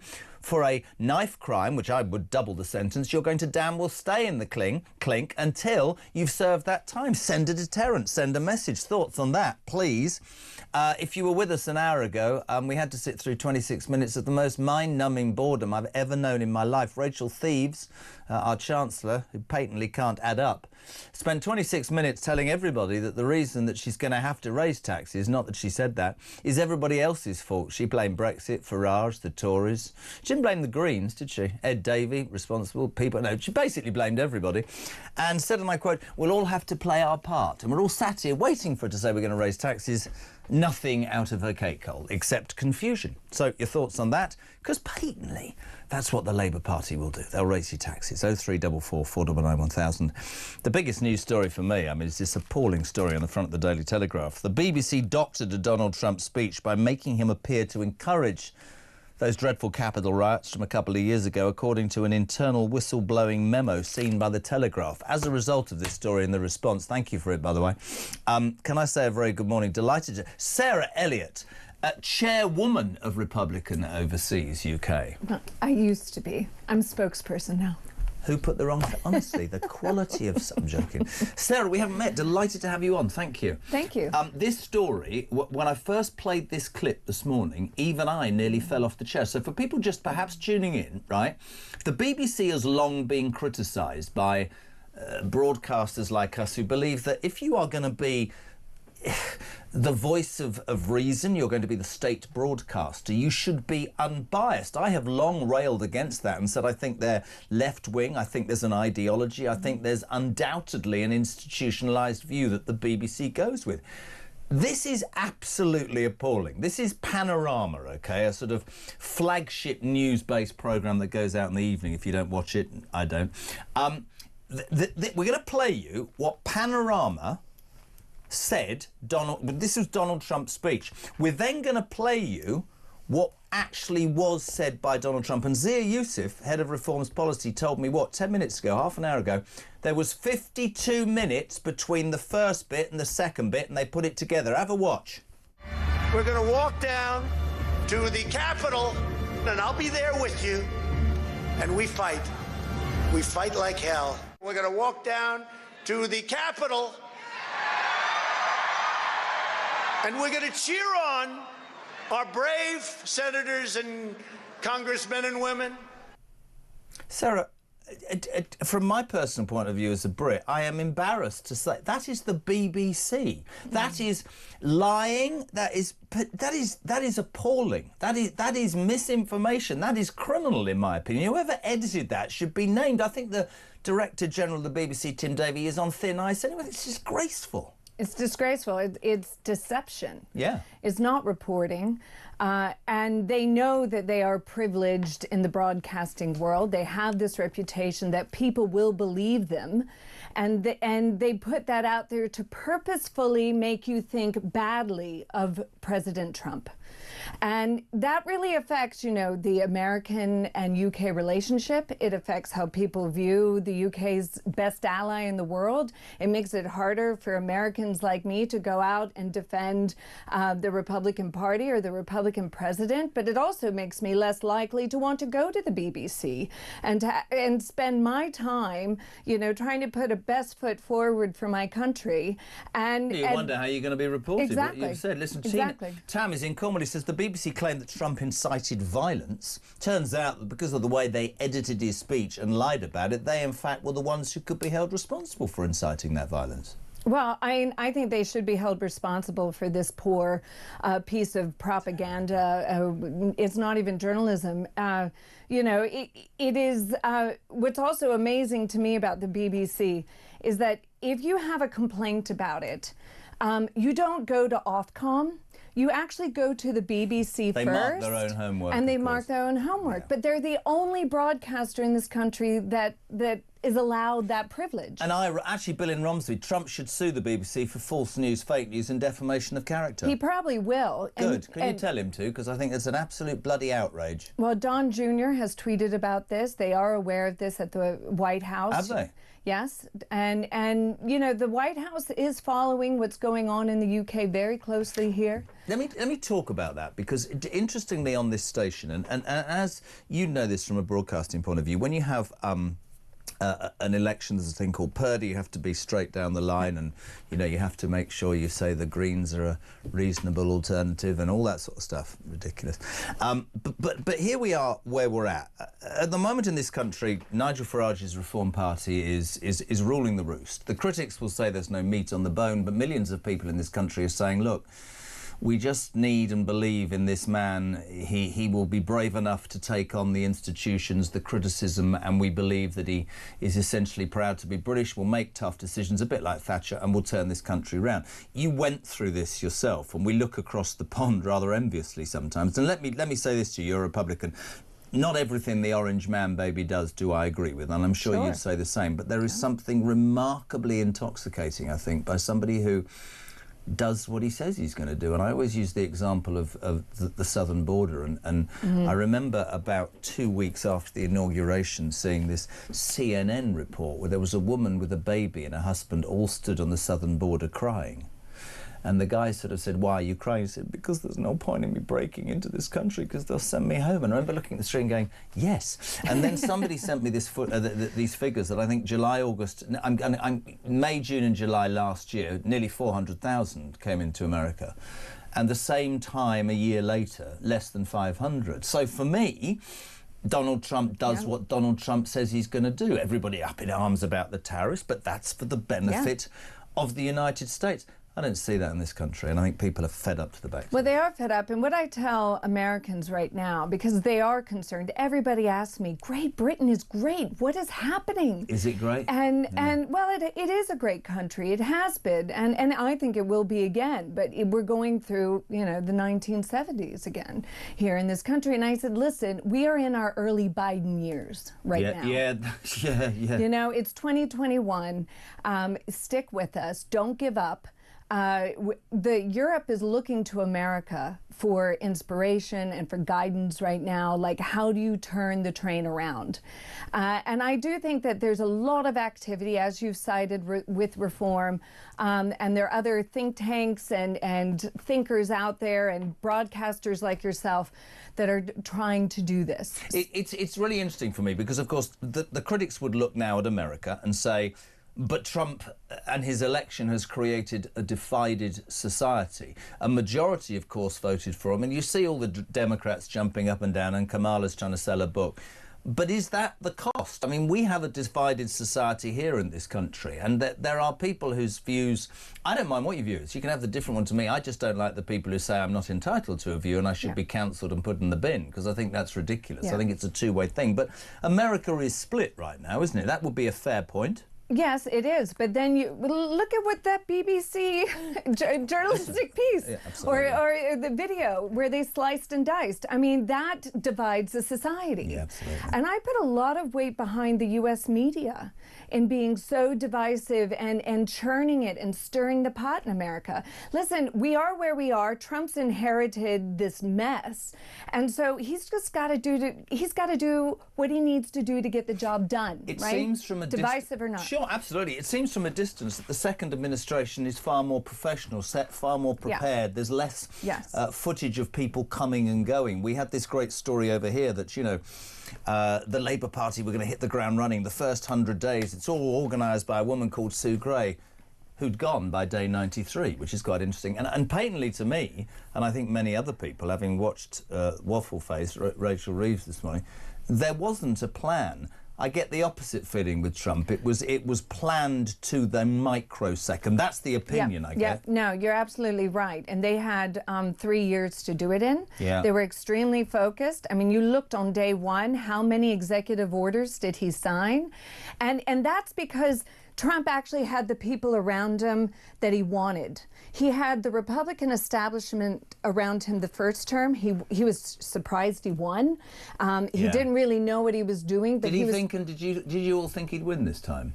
I thought the wind was at his back, absolutely. And let me also point out that in America, we had CBS doctor the Kamala Harris 60 Minutes interview, just like the BBC did with this one, in the lead up to the election. So we all knew there was electioneering. We all knew Kamala Harris was a weak candidate.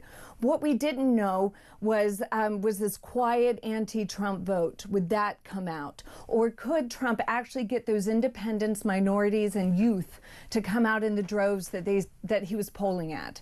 And he was able to do that in the end of the day. And that CBS 60-minute interview, they had to pay him $16 million because Trump sued him. Can you, I don't know if you've got a hotline to the White House. You are the spokesman for Republican Overseas. Can you please, if I achieve anything, could you please get him to sue the BBC? Because I think the BBC is a disgrace. Let's get a voice now. Is it Ellie? Ellie on the BBC, go. Regarding the BBC, it doesn't surprise me at all. They're absolute liars. I stopped paying my licence with the 2016 Brexit. The bias that was there was shocking, and I actually sent a long email explaining how I didn't agree with their bias and I wasn't going to be watching them anymore. They've pestered me ever since, but they're more than welcome to come around and have a look at my come and see what I'm watching on the telly. It's certainly not them. Listen, I always make the point, try and be as responsible as possible. I'm not condoning anybody who doesn't want to pay their licence fee. I find it astonishing, by the way, that we're reporting this story courtesy of The Telegraph 24 hours after the BBC apparently wants to increase its licence fee. That's Robert Taylor in Nottingham, I am just waiting for Donald Trump to sue the BBC. Francis in Sussex says, if the BBC can do this to the Donald, what will they do to Nigel Farage? And I think that's quite an interesting topic of conversation because as Nigel Farage, who is riding high at the moment, and the critics will say we need meat on the bone, and people will say 3.5 years is a long time out, as the establishment comes for him, do you think, from what you've seen of British politics, that he has... I mean, the strength of Trump is astonishing. I mean, it takes, so much. Do you think that Nigel Farage has the same makeup about him? I think he has to have it if he wants to survive.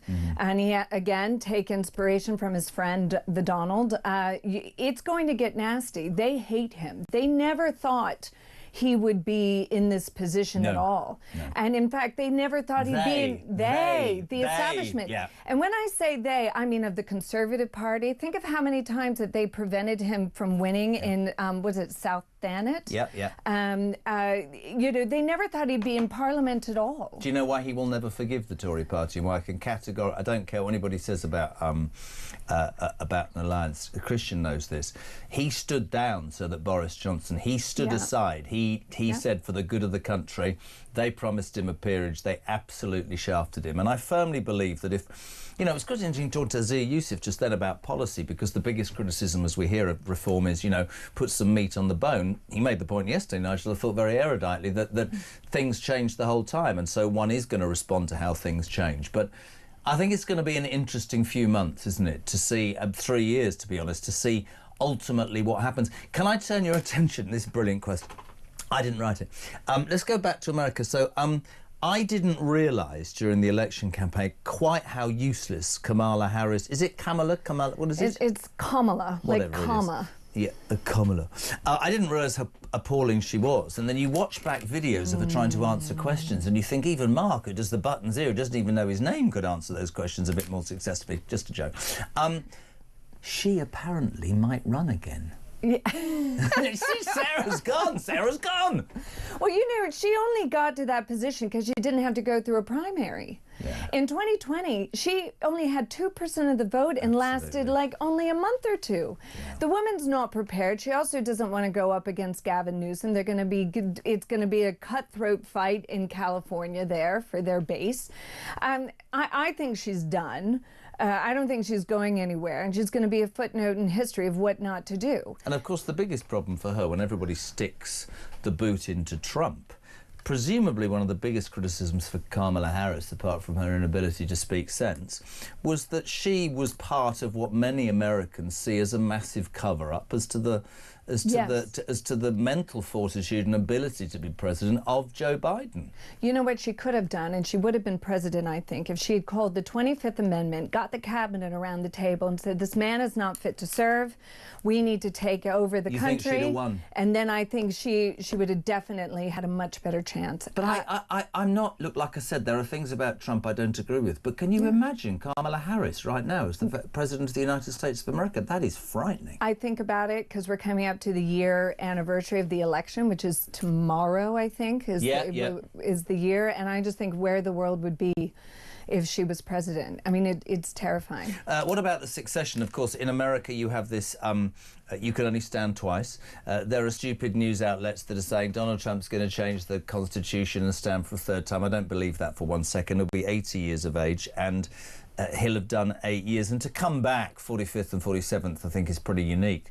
Is J.D. Vance the answer? Many people say Marco Rubio is the man. There seems to be a consistency around him. Are the Republicans set to dominate, or do you believe the response in, whenever it's supposed to be, I don't know, 2029, whatever, to Trump, the anti-Trump vote will sweep somebody like Gavin Newsom, I mustn't say Newscomb, to power? I think that Vance is probably in the lead right now, especially with the MAGA base and the young people. You know, he's very engaged with Turning Point, which was the Charlie Kirk outfit is. And I think Marco Rubio is definitely mixed up there, but he's not talked about as much. He's not as public. He's not, I think he's focused at the job at hand right now, being Secretary of State. I don't see anyone else, but I mean, it's all about events. You never know. I don't see anyone on the left right now that's a formidable choice, but... From a distance, you get the impression that, a bit like the Tories here, that the Democrats are so shell-shocked at the success of Donald Trump that they just don't even, nothing's happening. They're just looking at each other going, how the hell did this happen? This is appalling. This man is an awful human being. And 52% of America voted for him. Yeah, and what they should be doing is looking at themselves, because they're the ones that have been running the country, you know, for the last over a decade, took us in forever wars, you know, sold all our manufacturing to China. I mean, they need to look at the positions that created a populist movement. And that's what this government should be doing. They should be going, well, why is Nigel Farage a threat? Well, that's because of net zero energy policy. Net stupid zero. I mean, raising the standard of living, inflation, the COVID spending spree. I mean, it's endless. Yeah. The DEI. Oh, God, you are one of us. I'm delighted to have you on. For old time's sake, OK, we've loved having you on. We say a massive thank you, Sarah Elliott, spokesperson for Republican Overseas. For old time's sake, we're going to go to an ad break. Well, just Kamala Harris. This lady, if she's tuning in, could have been the most powerful woman in the world. Good God, have a watch. You know how those lids are, because this is, well, I'm just going to speak, okay? So this is it. So you know how those lids on those Starbucks cups, they're white, right? And so if you wear lipstick, they get all over the lid. And so then I find myself in meetings if I'm the only woman, and that's kind of, and so I keep taking the lid off and having my cup out so that I don't have that big lipstick mark on the lid. So I said, can we do something about the color of the lid?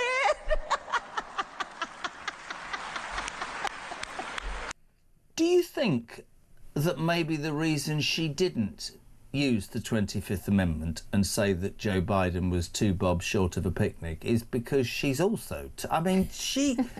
that woman could have been the most powerful woman in the world. That's quite frightening when you watch that. I know. And I'm sorry, I'm going to say it. She's a DEI pick. She's not someone based on merit. She might have been a prosecutor, but no one really... She has no real record in the U.S. Senate. Doesn't stand for anything. Just remember, when you have your coffee, don't get your lipstick on the thing. Delighted to have you here. Sarah Elliott, spokesperson, Republican Overseas. Thank you so much indeed. 9:22, you would talk. We're back in 3.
We can't shut off our legacy fuel supplies overnight, but we can slowly phase it down. The future really is going to be in solar, it's going to be in wind, and it's going to be in bringing those energies into the mix because they're clean, they're cheaper, they will be cheaper once we get over the upfront costs, and most importantly, potentially, they are secure. Russia can't go to war with another country and suddenly jack up our energy bills. We finally have sovereignty, there's that word that many of your listeners will love to hear, over our energy. I see a lot of positives there.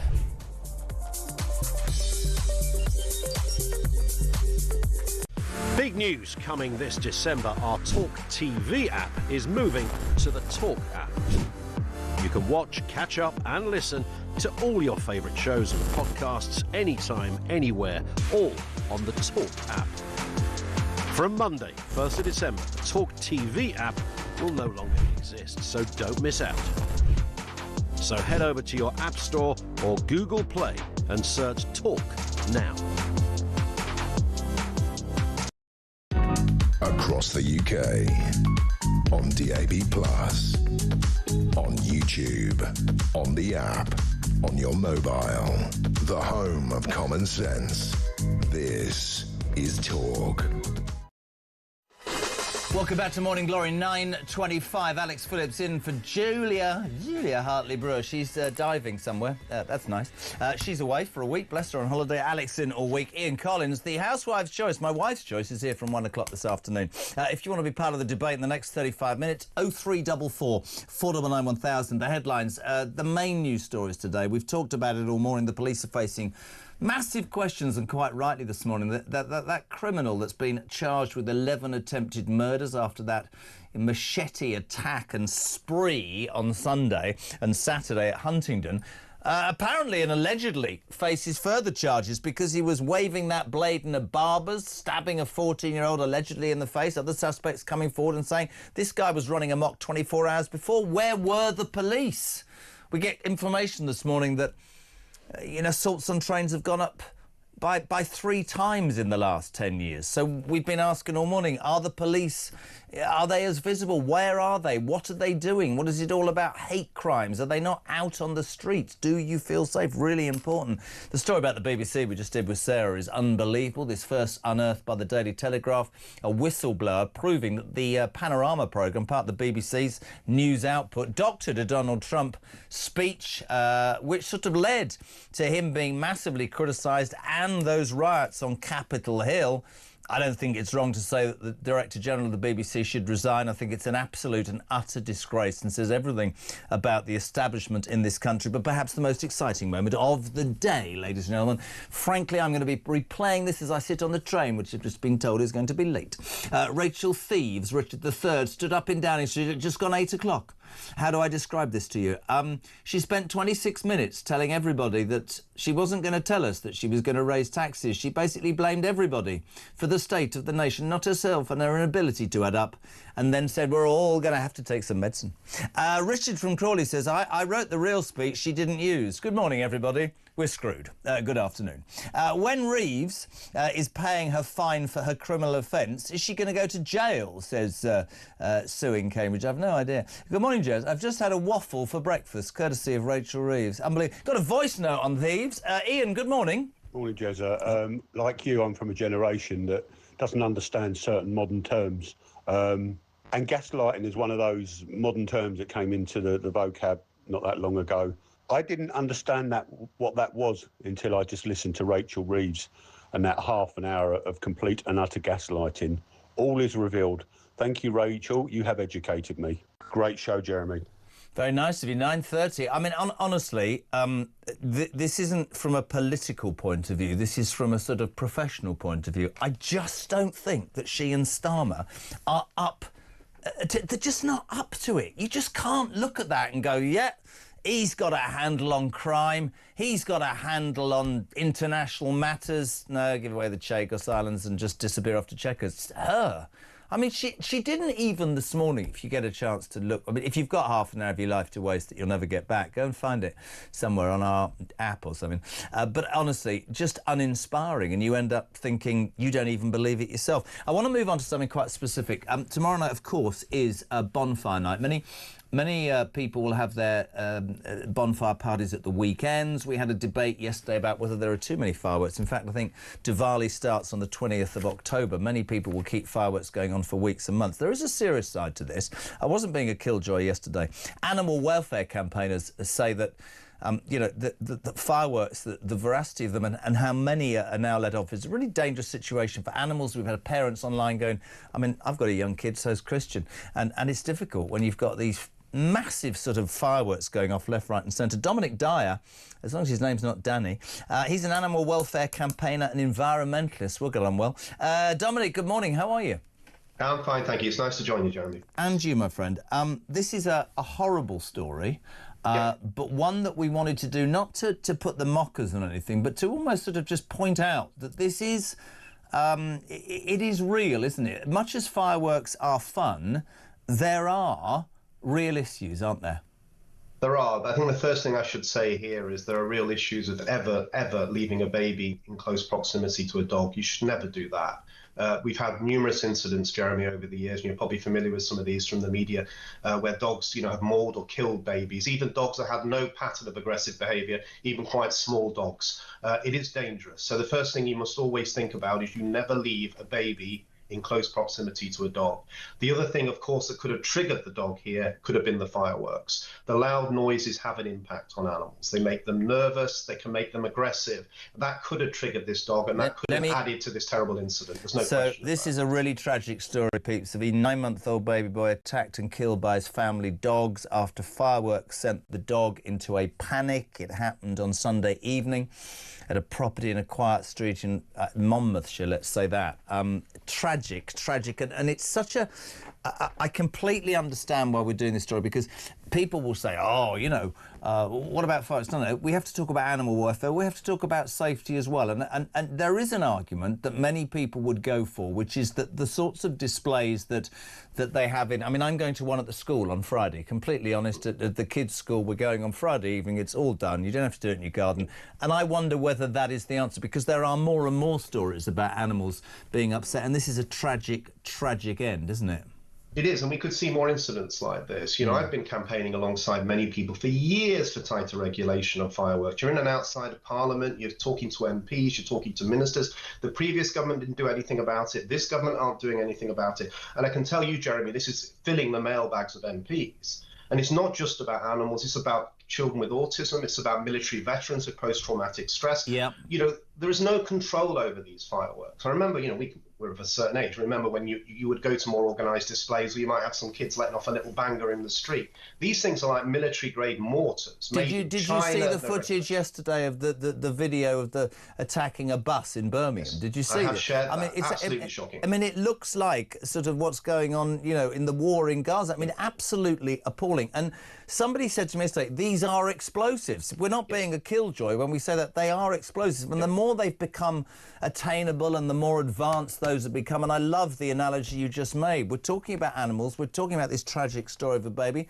What about war veterans with PTSD who have been surrounded by those horrors for months and months and months? Answer me this. You said that you've campaigned. Why are politicians, why are their ears closed to this?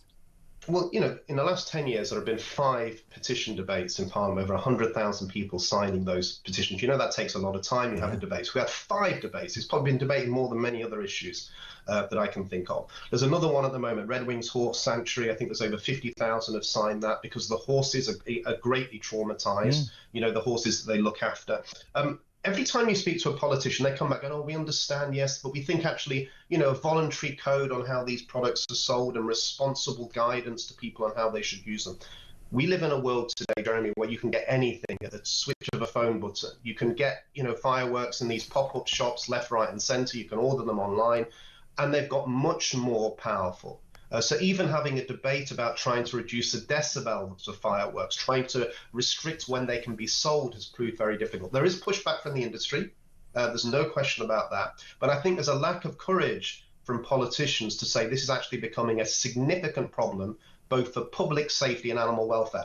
We also have a growing problem of young people just targeting animals for some sick, you know, fun and putting images on social media of using catapults, air guns, crossbows, and using fireworks. They're hurting cats, swans, deer, foxes, you name it. So this is a growing problem. And the big worry I have, and you know, I chair a group that sort of brings a lot of animal welfare campaign organisations together to look at wildlife crime. And we work with the National Wildlife Crime Unit, who do amazing work on this in terms of the police. They've recently produced a report showing there is a very strong connection between organised criminal gang and violence and people that undertake attacks on animals. So all of this comes together. It should worry us as a society, and we should be acting on it. Dominic, it's really good to have you on. I completely agree. I'm on the basis of that appalling story. Just to repeat, a 9-month-old baby boy attacked and killed by his family dog, who went into panic after fireworks were let off. This is in a quiet street in Monmouthshire. That's a tragedy. But Dominic making the argument that actually, you know, they've sort of morphed into weapon-like features. So many of these fireworks. The impact of that is felt not just by animals and young kids. I mean, the veterans thing I didn't even think about, and I think that's absolutely right. It's certainly a debate we should have, and we really appreciate you being on the show, Dominic. Thank you very much indeed. Dominic Dyer, animal welfare campaigner and environmentalist, 25 to 10. Alex Phillips will be here before 10 o'clock because she's in for Julia Hartley-Brewer all week. If you want to be part of the debate ahead of that, loads of you responding, by the way. 0344 499 1000. Maggie in London says Kamala is currently doing a book tour and is still saying Biden was competent. Yeah, that's why she didn't win. Colin Morris says, listening to Sarah Elliott, can I become a Republican overseas? God, even though I'm totally British, she's such a superb ambassador for the United States of America. She's got something to be proud of, I should think. The BBC, they're getting a tank in this morning. Ted Stewart. Do you think he's called Edward? The BBC isn't just selling fake news, it's trying to control the population of the UK, and that's dangerous. The British people are being fed lies that could easily start riots. Why? Because they want to peddle their woke agenda of anti-establishment and control. The BBC should be shut down. Everyone should be sacked immediately with no exceptions. What else is fake? What's true about Prince Andrew, the migrants, the NHS, election results, Gaza, demonstrations? See, that's the problem, isn't it? When you are found out, OK, when you are found out, as the BBC have been today, people will look and they'll go, what is the truth? I'm going to go to the ad break with it. I don't care. I've been doing it all morning. If you wonder why we're questioning the institution that is the BBC, that wanted yesterday to increase your licence fee to 180 quid, this is a clip of a Donald Trump speech put out on Panorama, one of their main news programmes, right? The first one is what they put out. The second is what the Donald actually said. This is worrying. We're going to walk down to the Capitol, and I'll be there with you, and we fight. We fight like hell. We're going to walk down to the Capitol, and we're going to cheer on our brave senators and congressmen and women. Utterly disgusting. 0344 499 1000. We'll go to the break with Gaz. What do you make of the BBC, pal? Morning, Jez. Just been listening to that clip about Donald Trump and the BBC. I mean, wow. Just absolute wow. I mean, if heads don't roll for that, I don't know whose will. I've completely disbanded myself away from the BBC. I don't watch it on any of the televisions. I've deleted all the radio stations off DAB on my car, and I cancelled my licence fee a while ago. The whole corporation is not fit for purpose. Cheers, pal.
across the UK, on DAB+, on YouTube, on the app, on your mobile, the home of common sense.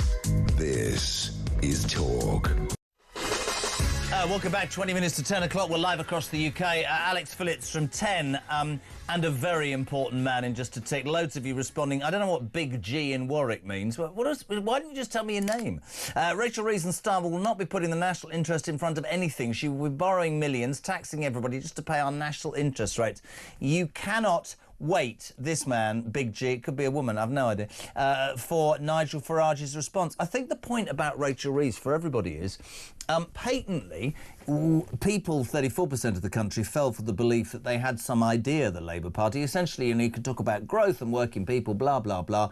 The Labour Party in history has always done one thing and one thing only, which is to raise tax and then give their union mates pay rises, and then they bankrupt the country. And that, if you look at it, is where we're headed. Russell in Derbyshire. Morning, Jez. I used to trust the BBC, especially on news, up until about 10 years ago. We've all seen their increasingly biased reporting and woke agenda in everything they do. Good morning to Deborah in Essex. If the BBC want us to pay the licence fee, remove the app from all TVs, and we can make our own damn minds up. I think that's absolutely right. Listen, keep your calls and texts coming. 87222. Start your message with the word talk. Next, this is fantastic. Very welcome to have him, the former executive chairman of News International, Les Hinton. Good morning, sir. Good morning, sir. You got your poppy on, you're looking the part. We've never met, although you've invited me to your drinks thing tomorrow. This is astonishing. I'm going to ask you some questions here. So this is your brand new novel, Dying Days. Nothing is wrong if it will save them. An amazing insight into the newspaper world, an original story with frightening conviction by a damn good writer, says Jeffrey Archer. Jeffrey Archer himself, yes. Les, it would be fair to say you had some incredible experiences, and look at the face. You know the world inside out. So who's the book based on then? The book is based on all the memories that stewed in my mind in all the years I was in newspapers and working for News International, as you said, and other newspapers and businesses in America as well for the same company.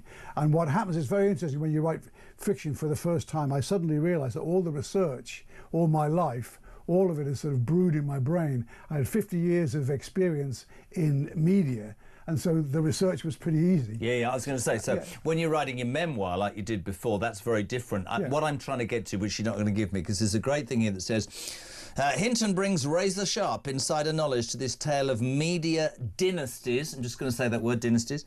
Crafting a world where newspaper barons, you can use that word, wield tremendous influence and journalists navigate treacherous ethical waters.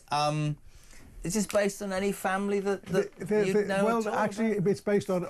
It's an amalgam of it's an amalgam of all the media moguls that I've met, and some of them have been charming. I'll name a couple if you like. Name the charming ones. Some of them have been unbearable. Name the unbearable ones. But the point is that none of them is replicated in this book. But there is, it's fair to say, there is a 90-plus-year-old breast baron whose war-torn face is carved with all the trials and tribulations of his life. Now, you'd think that might be someone, say, that's involved with this company, like Rupert Murdoch. In fact, it's nothing like him, but that description came out of knowing people like him. Sure. So there are other people in that. And do you think, actually, as you go on this tour and the book comes out, do you think people, not one of the pulls, but one of the things they'll take from that is they'll be trying to work out which characters you mean? I know it's a fiction story, but I guess those experiences that you're talking about. And the truth, that's exactly why, because what happens when you're every fiction is fed by the experience of the person who's writing it.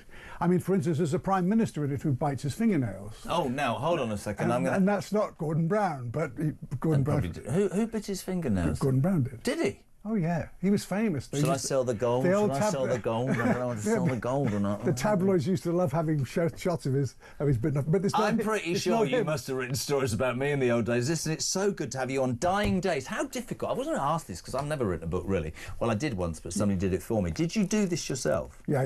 Did you find it? Did you what? How did you? Because when I had to write, and I was no good at it at all, so I had to get a ghostwriter. I just couldn't get my head around just the process of how to collate it all. Did you find that difficult? Enormously difficult. First of all, I'd written for many years, so putting sentences together was something I'd done since I was a kid. Yeah. But when I wrote a memoir, it was easy. Start at A, go through to Z. Yeah. And the experience was there, check clippings. But in the case of fiction, you have to compile a tempo in the plot, you have to create characters, and you have to create events, you have to create places. But of course, the only resource you've got for all those things is what you've experienced and your imagination. I was going to say, my question to you would be like, so you're writing this story. Do you then wake up in the middle of the night and think, actually, I've made him do that or her do that. I think I need to. Do you go back all the time? You do, and you will notice mistakes. I mean, when I was doing Dying Days, and you go through a process when you write a book, you show it to someone who's willing to publish it, then you have a broad editor that'll give you advice, then you have a copy editor, then you have a proofreader. All of them will come up with things. And so I start going over it and think, my God, I've got my time differences between New York and London mixed up, and this person doesn't sound quite right. There are things you're always revising it. Because in the end, I mean, this book is about... It's called Dying Days because of the fading days of print. Yes. It's called Dying Days because of the fact that quite a high body count among press moguls and wonderful characters, many of whom my readers, I hope there are plenty, will like, who don't actually survive the book.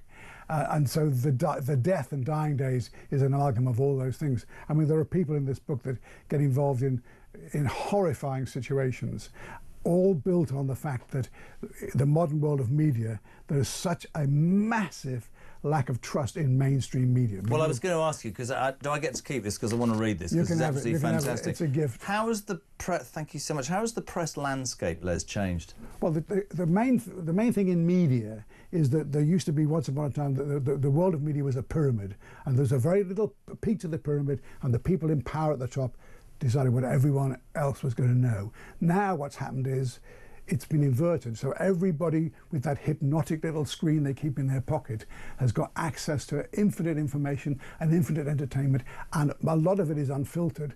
And so you've got the mainstream media's great newspapers like The Times, The Sun, that are saying what they've always said as truthfully as they can, not always entirely truthfully, but it's mixed up with massive amounts of toxic stuff that's fed by just... I always find it quite interesting after what happened to me, but they always talk about, Ofcom regulation of mainstream television, but there's no regulation whatsoever for social media, and some of the stuff and some of the fake news and some of the toxic stuff that comes out is frightening, really. But you find, I mean, you do this show and stuff, it comes at you straight away. And you're having to deal with people calling up with unfiltered opinions. You're expert in filtering it, but if they're doing it online and they happen to have, if they're an influencer with lots of views, they can say what they like, and if they repeat lies sufficiently and sufficiently frequently, it in people's minds, they're so unable to comprehend what's right and wrong.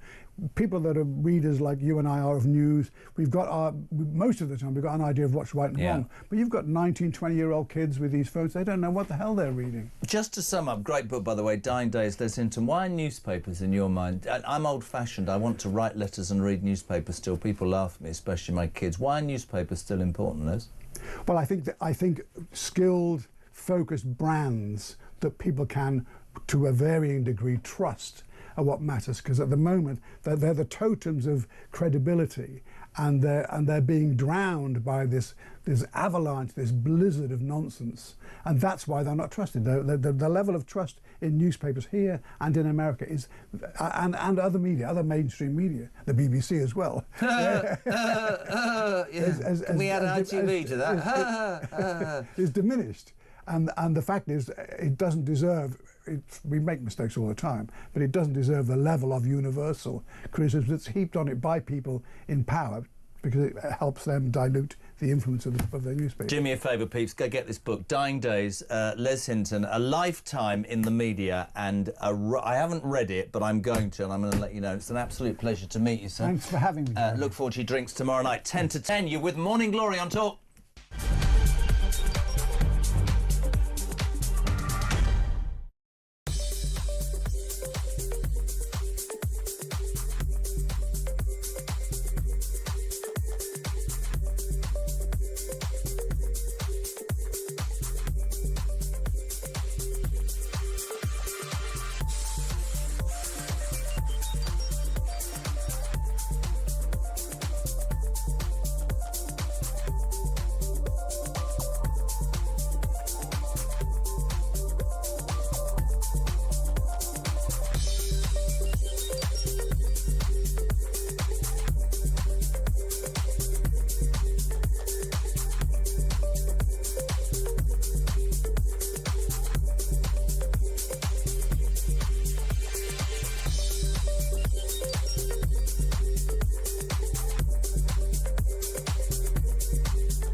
If you can find ways of letting the private sector breathe, not having them spending nearly all of their time complying with rules, then you can get an awful lot done. Growth goes up, more people are employed, more people are getting pay rises, more people are moving into higher skilled jobs, and suddenly the money does start to flow into the exchequer. Or if not suddenly, over a year or two, you're in a much, much brighter position. So I'm very keen to hear what Reform are going to do on that, and I think they're likely to stay consistent on that.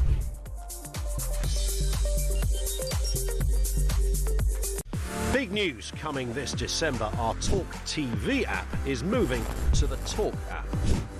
You can watch, catch up and listen to all your favourite shows and podcasts anytime, anywhere, all on the Talk app. From Monday, 1st of December, the talkTV app will no longer exist, so don't miss out. So head over to your App Store or Google Play and search Talk now. Across the UK, on DAB+, on YouTube, on the app, on your mobile, the home of common sense. This is Talk. What is it, 5 to 10? Another one almost in the can as Ted walks into the outside part of Studio 1, the producer of the next show, looking full of beans and whatever else. 0344 499 We'll head to West Sussex. Tony, you're on Morning Glory. How you doing? Couple of minutes only. Go. Right, OK. If I was going to have... Say your birthday was the 1st of June, and I say to you on the 1st of May, we're going to have a run-through of your birthday, the party, the cake, the wine, the seating plan, the whole thing. And if you don't like it, we can change it because it's not till the 1st of June. That's what Rachel Reeves has done this morning. She stood up on that lectern in Downing Street, bored everybody to death, and she is waiting to see the reaction from the markets later today and tomorrow to what she said, which she frankly said nothing. Can I throw something in, and I haven't got much time? Everybody lambasted Liz Truss, who I think probably some of what she said was all right, but she did it too quickly. When are the markets going to work out that this woman can't add up and there's no plan and that we're screwed financially? Jeremy, I've got two friends who work up in the city, one for Deloitte, and they both said to me the markets have no confidence in her. They were hoping for something positive today. I don't think they've got it. And I think by the 26th of November, I think the markets will say that's enough. Do you know why I think she survives? Not just because she's inextricably linked to Starmer. I think she survives because the alternative is frightening. Thank you so much indeed. That was Terry in West Sussex. Quick voice note. Steve on the BBC. Morning, Jez.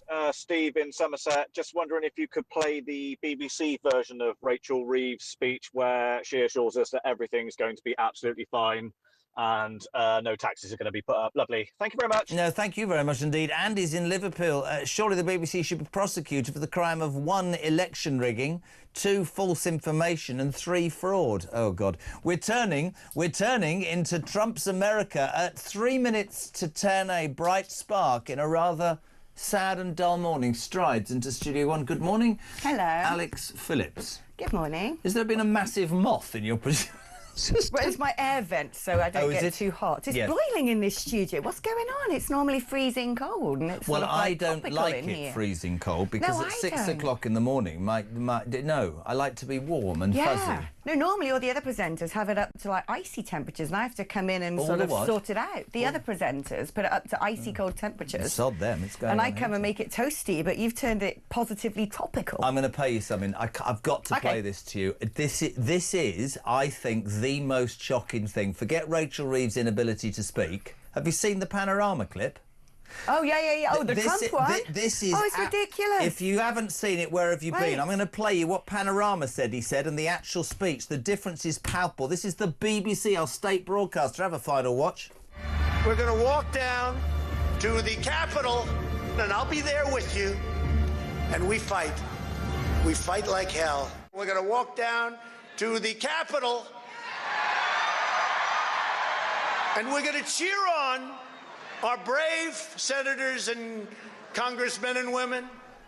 And I know you and I are given for quite major opinions. That is frightening. That is the BBC. And when people go on about, we need change and Farage, what do you think they have lied to us about? The thing is, though, we are giving opinions and people know we are giving opinions. What they have done is taken actuality and edited it to create a complete fabrication. Now, that's different. That's not giving an opinion. This isn't a commentator coming on and saying, I think Donald Trump is a monster.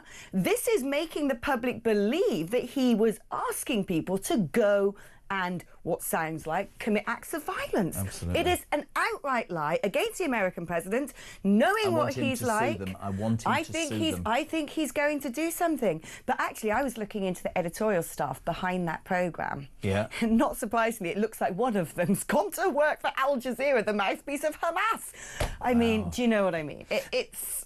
That, the trains